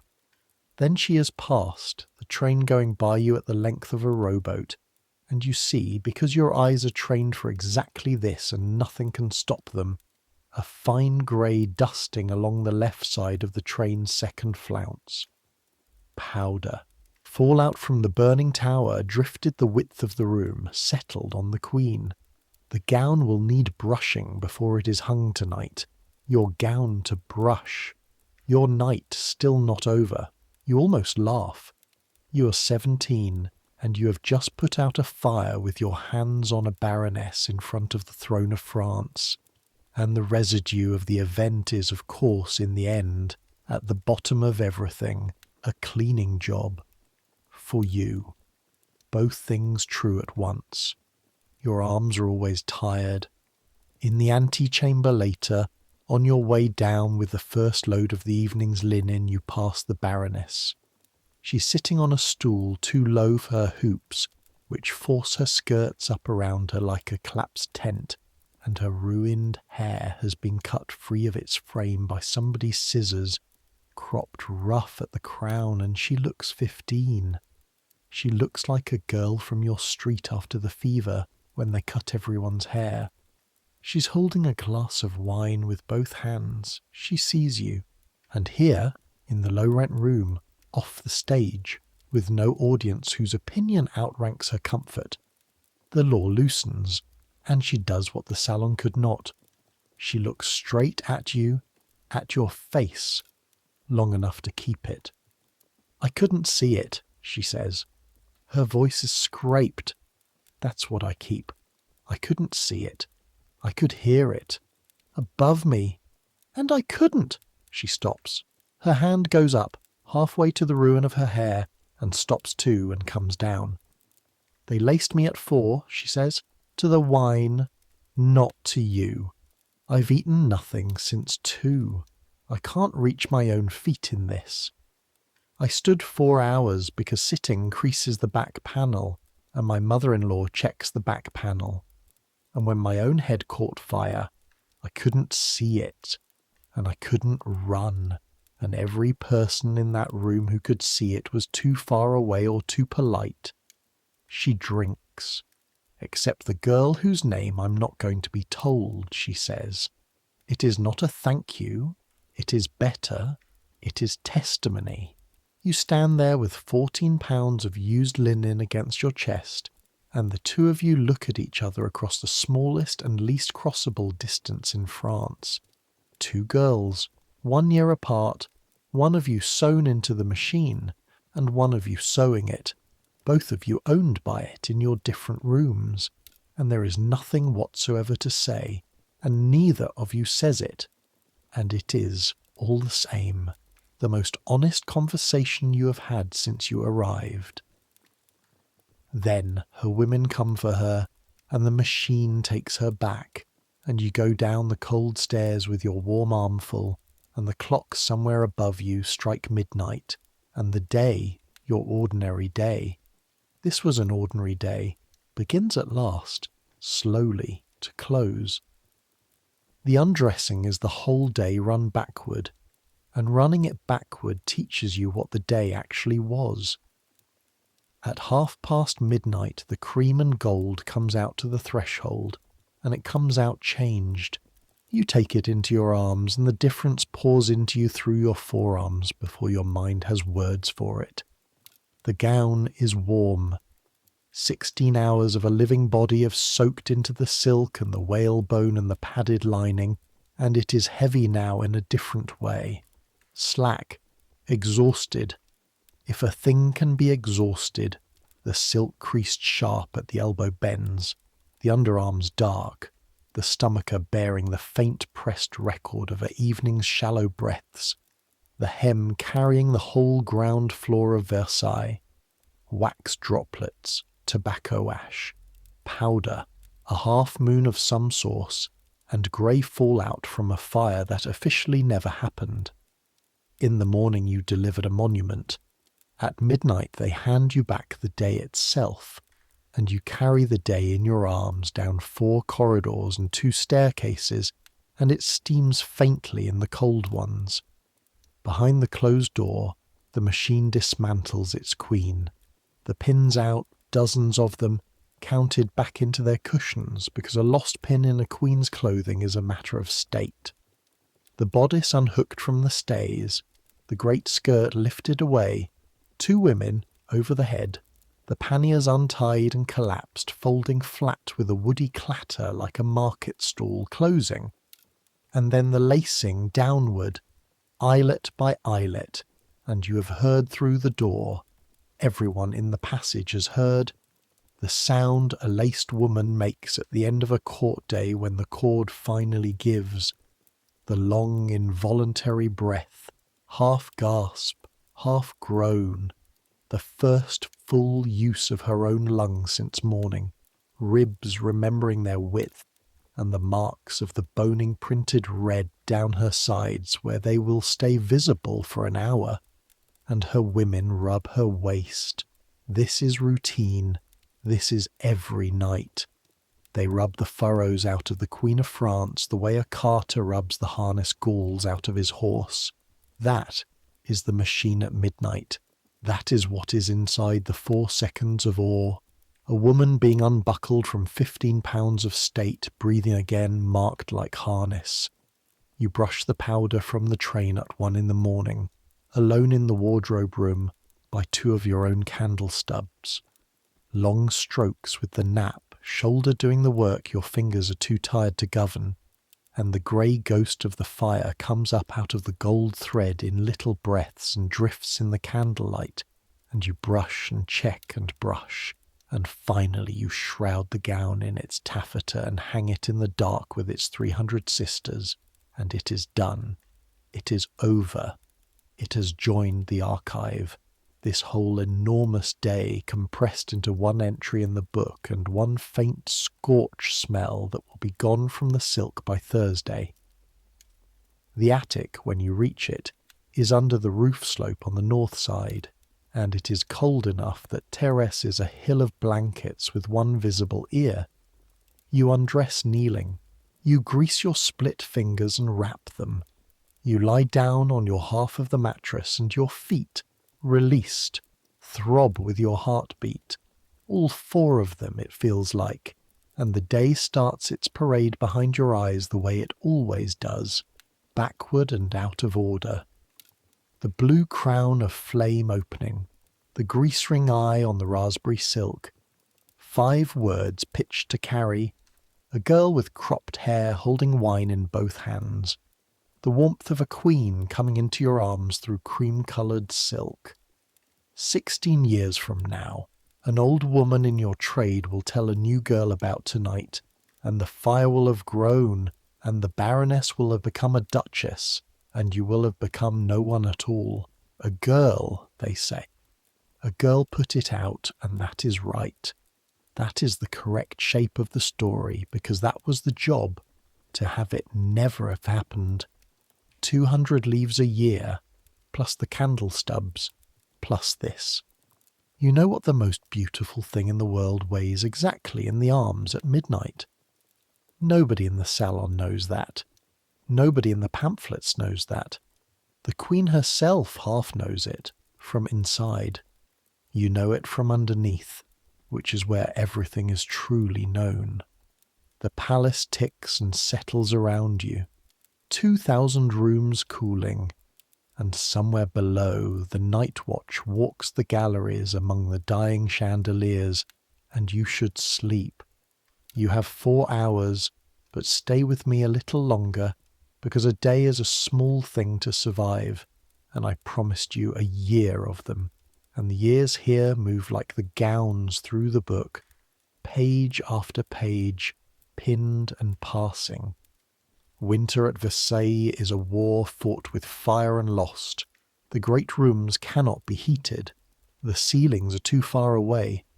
The Queen's own inkwell has frozen at her desk. Wine has frozen at royal tables, and the ladies sit at cards in state dress with hot bricks under their feet, and small dogs employed frankly as stoves. And you learn to do fine sewing in mittens with the fingertips cut out, and your split fingers open and bleed into the linen wrappings, and the gowns must still come warm-brushed and perfect through corridors where your breath falls as frost. The candle bill doubles. The stubs are fatter. You sell them and send the money to Paris. Spring brings the mud and the visitors, whole diligences of them up from Paris, renting swords at the gate, filing through to watch the dinner, pressing their faces to the gilded fence of the machine, and you watch them watching, and you understand something you couldn't have understood 8 months ago. They do not want it to be humane in there. They have paid, in coach fare and blisters, for the 4 seconds. If you told them about the harness galls, they would be angry at you, not for her. Summer is the smell. There is no honest way around this, and I won't take one. Summer at Versailles is the latrine smell rising through the courtyards with the heat, and the garden's orange trees deployed like infantry against it, and the whole shimmering apparatus of the most refined court on earth, conducting its rituals inside a permanent low stink that everyone has agreed, by the same treaty that governs the lease and the fire, not to mention. The Queen goes to the Trianon more and more. The muslin dresses multiply in the book. The pamphlets note both, and forgive neither. And in autumn the Count comes round again. The new season's 36 ensembles ordered, the book rebuilt, new swatches pinned to new pages, and one October morning you are given, without ceremony, in a sentence tossed over Madame Herbin's shoulder, the raspberry grand habit. Retired from service, out of fashion, out of the book, perquisite of the wardrobe, yours, yours. You stand holding 20 years of your wages in your 2 ruined hands. You cannot wear it. The idea is a joke. A wardrobe girl in a grand habit is a crime against the whole order of the universe, and anyway you could not lace yourself into it alone if your life required it, which is, when you think about it, the entire design. What you can do, what girls in your position have always done, is what makes the perquisite real. Unpick it. Sell it by the piece. The silver thread to the burners, who melt embroidery back into ingots. There are men in Paris who live entirely by burning the clothes of the great and panning the ash for metal. The silk panels to the second-hand trade, where they will become other, lesser dresses on other, luckier bodies, and go on stepping through smaller doorways for 30 years. The whalebone to the staymakers, to cage somebody new. The dress that could not be washed can be dissolved. In the end, everything at Versailles is a perquisite of somebody underneath it. The candle ends, the dinner leavings, the gowns, the stories. The whole golden machine sheds downward, continuously, like a tree, and an entire forest floor of ordinary people lives on the fall. You unpick the first seam that night, in the attic by a fat stub with Thérèse holding the panel taut, and the stitches you took such mortal care of all year come out with a sound like a cat's tongue, thread by thread, and the grease-ring eye, the stain that was going to ruin your life, ends up in the scrap bag, worthless, harmless, nothing, and you both laugh at it, quietly, so as not to wake the girls through the wall, and that laugh, 2 tired girls at 1 in the morning laughing at a stain by candlelight, is the richest thing in this entire story, and I include the diamonds. And the mornings after came, because they always come, and this is the part of any life that stories skip, and lives cannot, the repetition. The next morning you were up at 4 again, and the stain of that day was ink, not grease, and the gown was the apricot, not the raspberry, and the bell rang, and the book came down with its 3 new wounds in the paper, and you carried and waited and brushed and pinned, and the day after that the same, and the day after that. And this is what I most want you to take out of this palace when we leave it tonight. The fire was one evening. The carrying was every evening. Heroism is a count of 5. The job is a count of 5,000. The same corridor, the same weight across the same forearms, the same wall at your back at the same hour, and the women who last in this service are not the brave ones. They are the ones who can do the 10,000th brush stroke with the same hand as the first. Thérèse can. Madame Herbin can. Madame Herbin is nothing else by now. 40 years of even strokes walking around in a widow's cap. You are learning too. Some nights you are proud of that. Some nights, on the edge of sleep, you feel the evenness settling into you like the whalebone settles into a lady's back, structure replacing strength, and you wonder what you're becoming a case for. And then the wondering itself gets brushed smooth, one long stroke with the nap, and you sleep. You learned the palace's nights that winter too, because twice a month the wardrobe keeps a fire watch of its own. One girl awake among the cabinets from midnight to 4, a candle in a horn lantern, no open flame near the silk, walking the 3 rooms once each hour, and sitting between rounds on the one permitted stool. It is the loneliest duty in the service, and you came secretly to love it. The palace at 3 in the morning is a different animal, breathing slow. You hear things the day drowns. The tick of the cabinets as the cedar gives up the day's warmth, mice conducting their own small commerce inside the walls, the night watch's boots 2 floors down, unhurried, on marble, and once, far off, carried down some freak channel of corridors, a violin, a single violin, someone in the far wing playing to themselves past 3, badly and gently, the same 8 bars over and over, and you sat on your stool among 300 sleeping dresses and listened to a stranger's insomnia across a 1/4 mile of the greatest building in Europe. And it was, of everything that year, the thing that felt most like the truth about the place. All this stone and gold, and inside it, wall after wall after wall, single people, awake, keeping something, each one alone with their 8 bars. On the fire watch you are permitted, between rounds, to mend your own things, and so it is by the horn lantern, on the stool, in the dead middle of those nights, that you did the year's private sewing.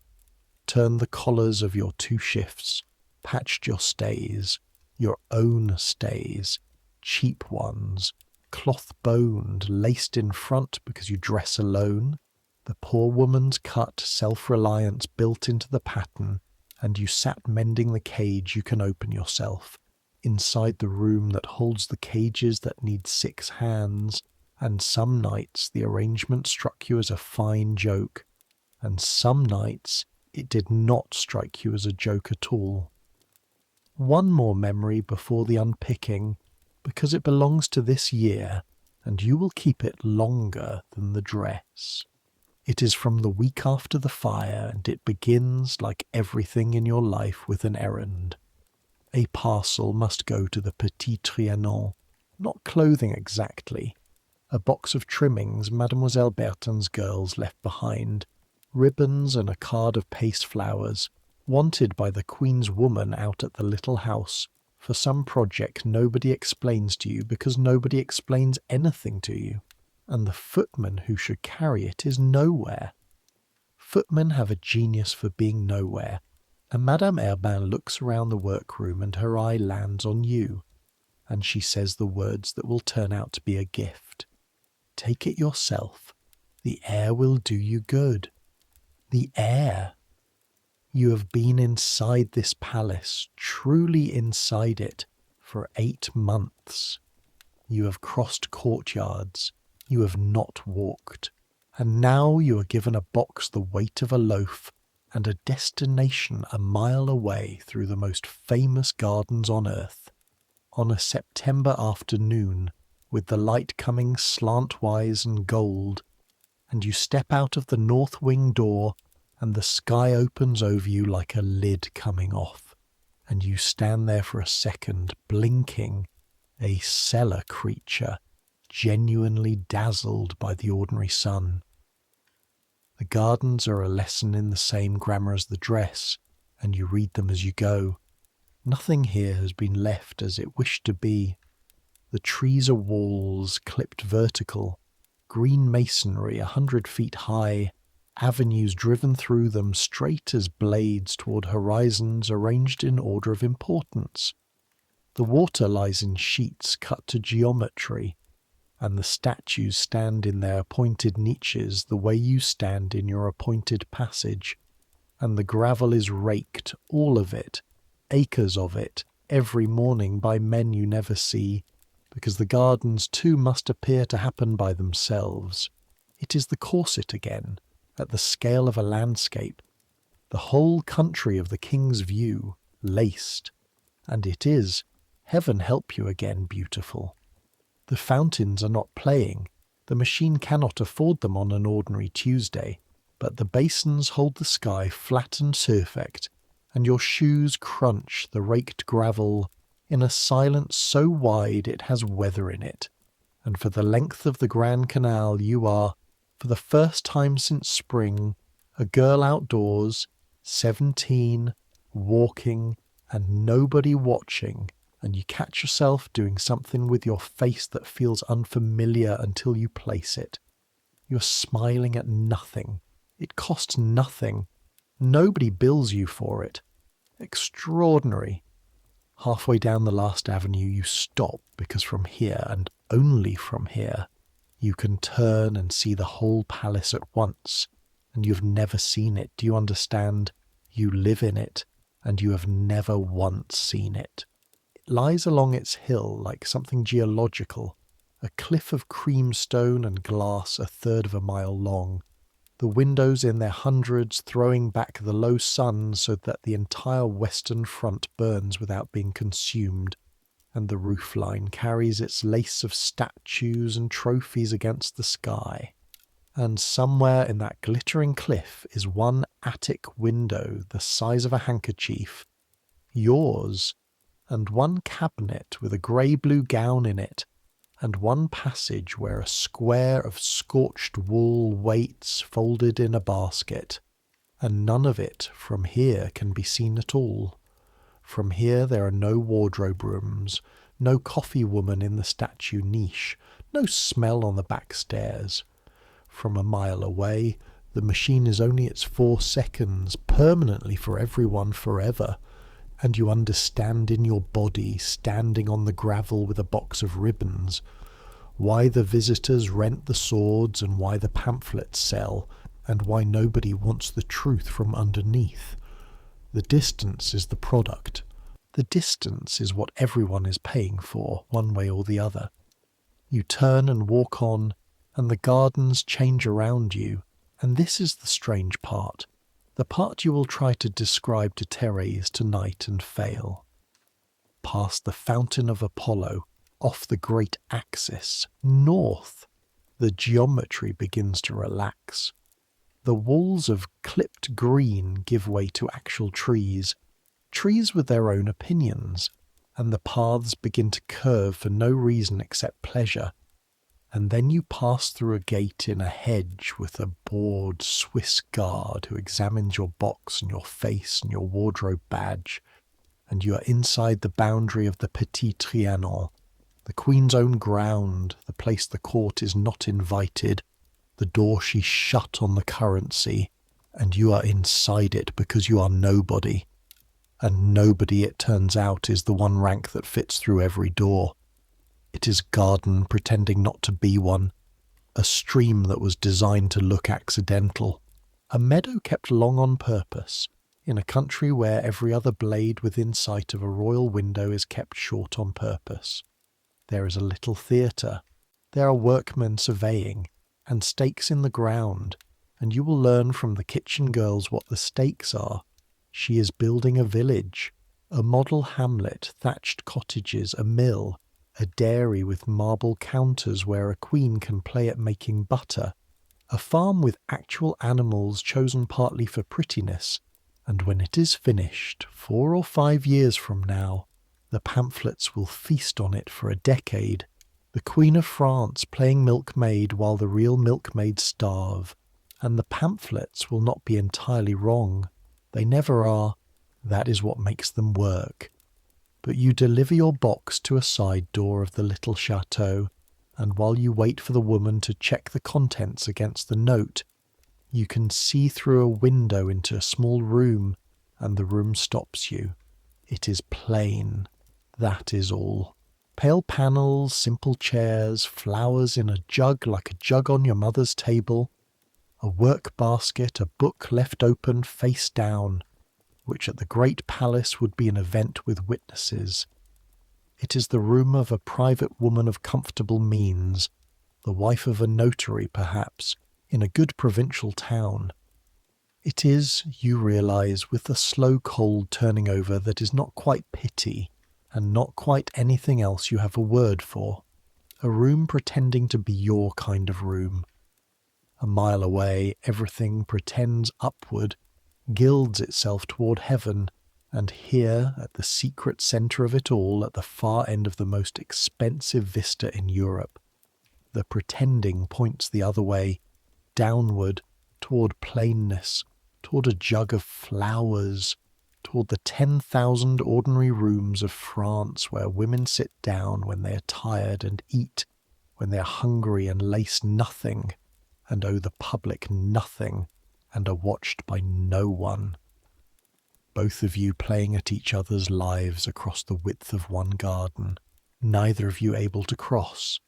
The woman signs your note and you walk back in the long light, and the palace grows in the window's fire ahead of you, until it swallows the sky again, and then swallows you.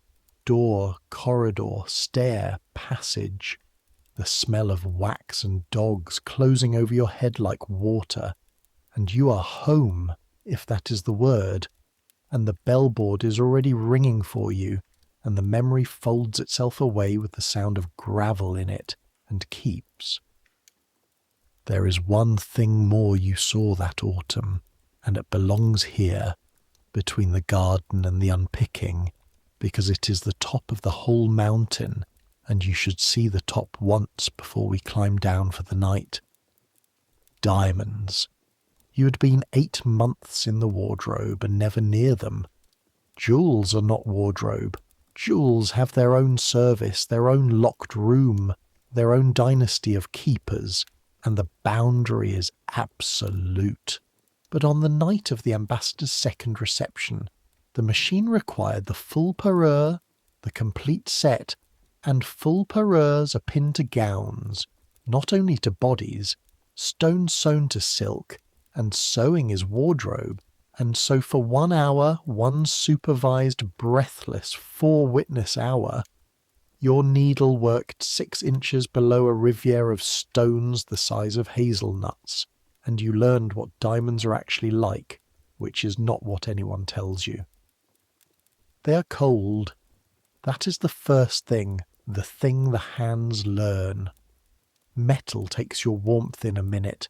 The stones never do.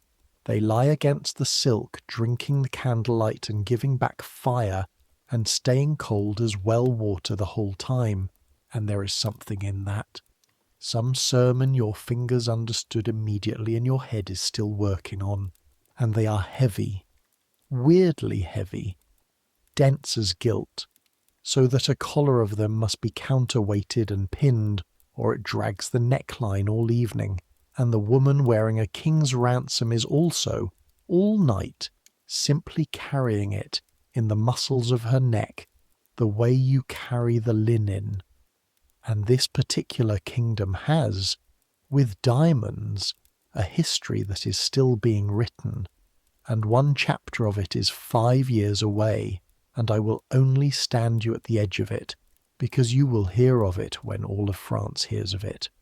There exists in the strong rooms of the crown jewellers a necklace, the most expensive object of its kind ever assembled, 540 diamonds and more, made for the old king's mistress and orphaned by his death.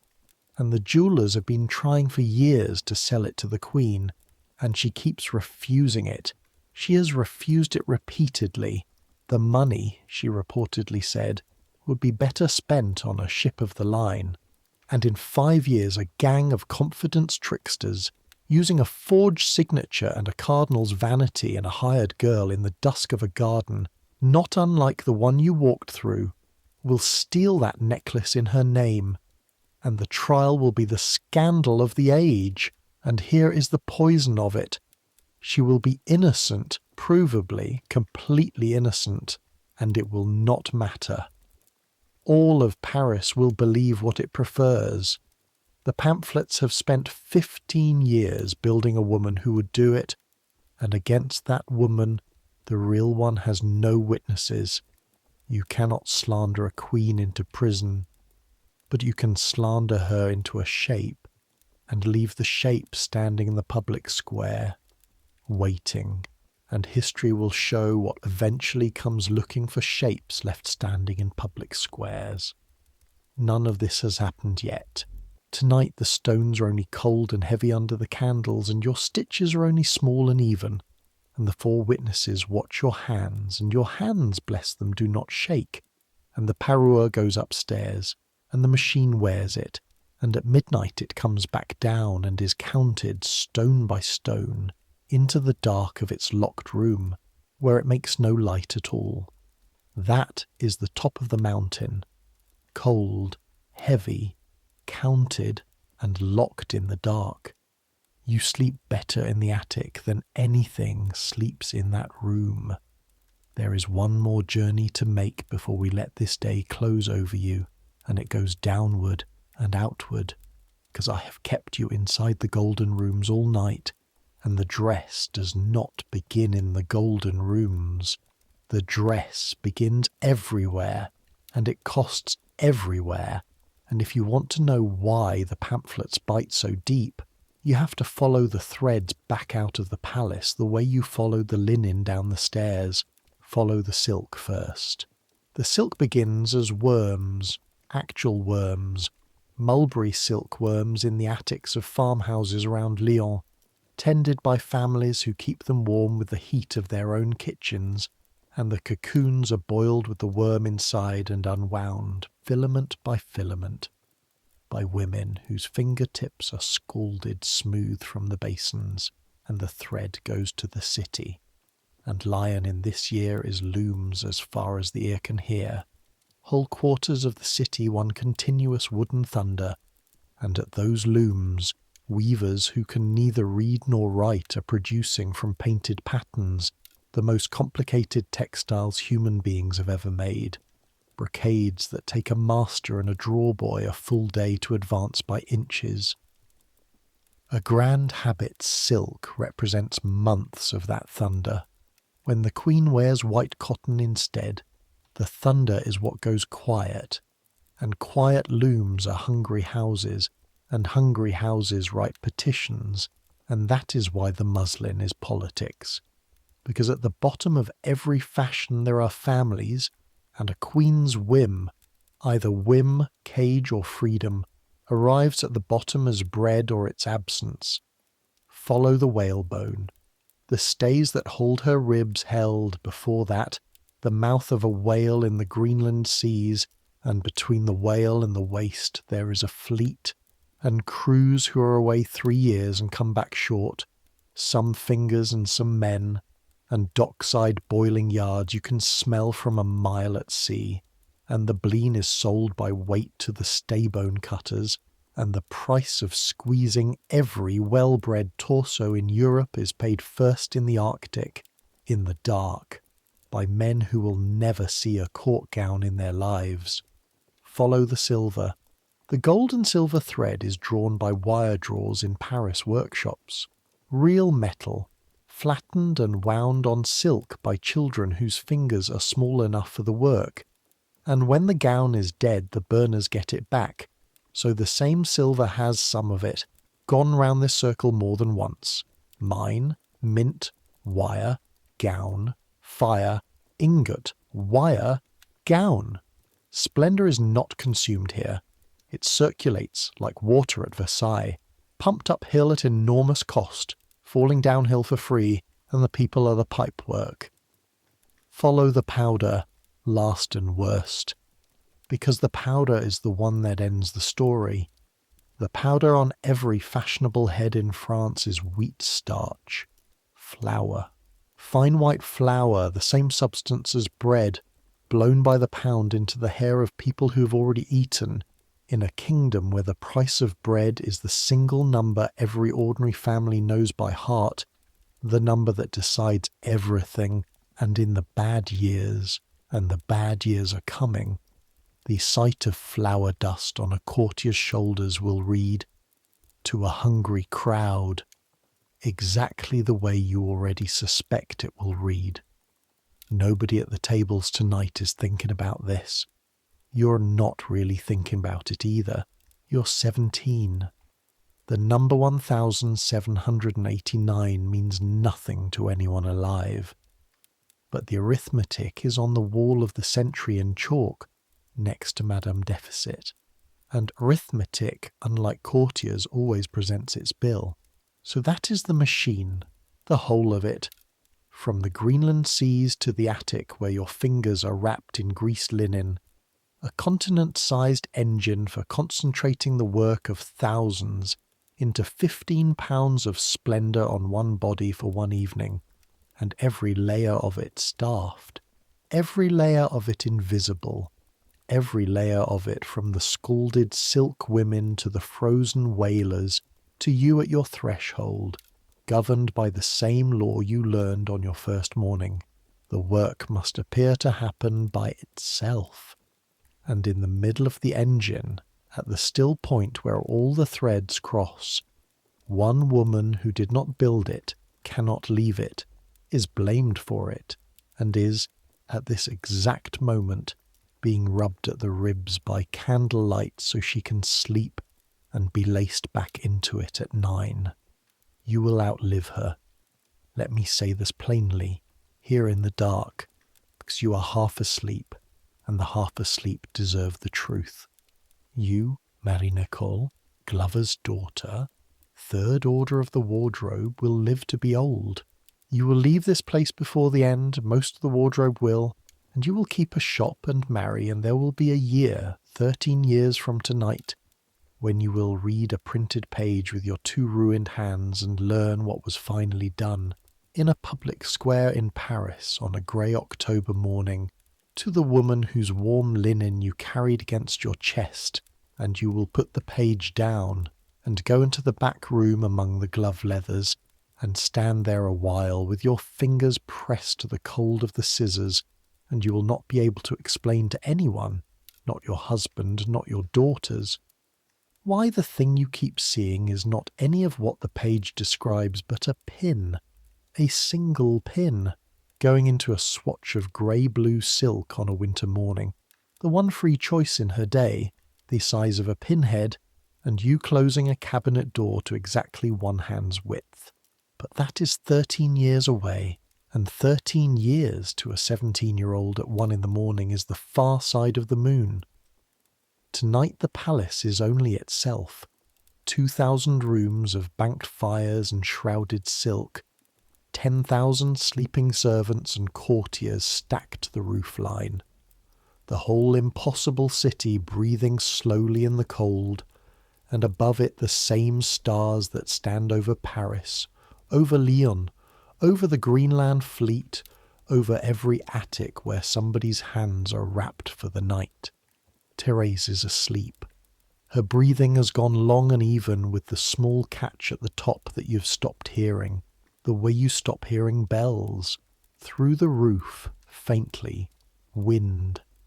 Somewhere 3 floors down, a door, closing, gentle, final, like the last word of an argument nobody won. Your feet are throbbing slower now. The mattress has taken your shape. The hollow your body has spent 8 months negotiating with the straw, and the blanket has finally gone warm at the core, and the cold at its edges has stopped being an enemy and become a border, the border of a small, warm country with a population of 1. You did enough today. Hear that before you go. You found the stain, and you told the truth in the right order. You carried a monument up and a warm day down and dropped neither. You crossed a salon in 3 steps and put your hands where no hand was permitted, and a girl your own age is sleeping tonight with her scalp intact because your body decided before you did. Nobody thanked you, and the sentence that was worth more than thanks said you're, not you, and even that was more than the rules required, and you know it, and you will keep it. Enough. You were quick enough, careful enough, brave enough for the length of a count of 5, which is as long as bravery is ever actually needed. That's more than most people manage in a palace full of gold. That's enough. The day is coming apart now, the way the gown came apart seam by seam, the stitches lifting with a sound like a cat's tongue. The grease ring eye gone into the scrap bag, the pinned book closed on its shelf, the chandeliers hauled up cold, the wool square scorched, folded back in the basket for a night that will never come again, or will come tomorrow, which in this place is the same thing. Let them all go. Let the corridors empty. Let the mirrors stand dark, 17 of them, holding nothing, which is what mirrors do best. Let the raspberry silk lie in pieces, on its way to being other dresses, on other bodies, in smaller rooms for 30 more years. Let the whalebone rest. Let the poor queen breathe, unlaced, ribs wide, 12 breaths a minute. The same 12 as yours, the same 12 as the coffee woman in the statue niche, the same 12 as everyone who has ever lain down tired at the end of a day that was too big for them and survived it anyway. The stitches lifting, the threads coming loose, slow now, slower. Centuries will pass. The palace you sleep in will empty and fill with a different crowd, millions of them, every year, walking through the hall of mirrors in comfortable shoes, holding up little glowing rectangles to photograph the chandeliers, and not one of them will know where the wardrobe rooms were, and the wardrobe rooms are the whole story, and that is fine. That has always been fine. That was the job.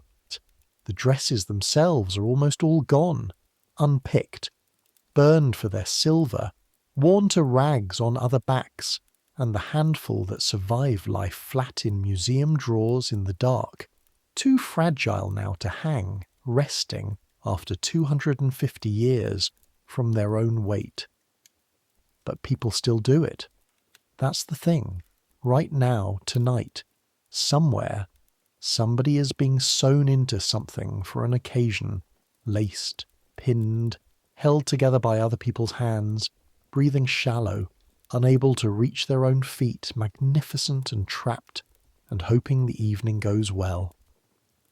And somewhere behind them, always, in every century, there is a girl at a threshold with pins in her mouth and a folded square of something sensible, watching the candles, keeping the count. Some things don't change. The need to be seen doesn't change. The cost of it doesn't change. And the tiredness at the end, the good tiredness, the earned kind, the kind you're feeling now, in your feet, in your shoulders, in the split corners of your fingers going quiet inside their wrappings, that doesn't change either. So let it come. Let sleep take you the way the lacing comes undone, eyelet by eyelet, top to bottom, each one a little more room to breathe, Let the palace fade, let the bells go quiet. Let your hands, your clever, ruined, faithful hands, finally stop. You've earned this rest. All of you, in every century, at every threshold, take it and dream of whatever dreams may come. Good night.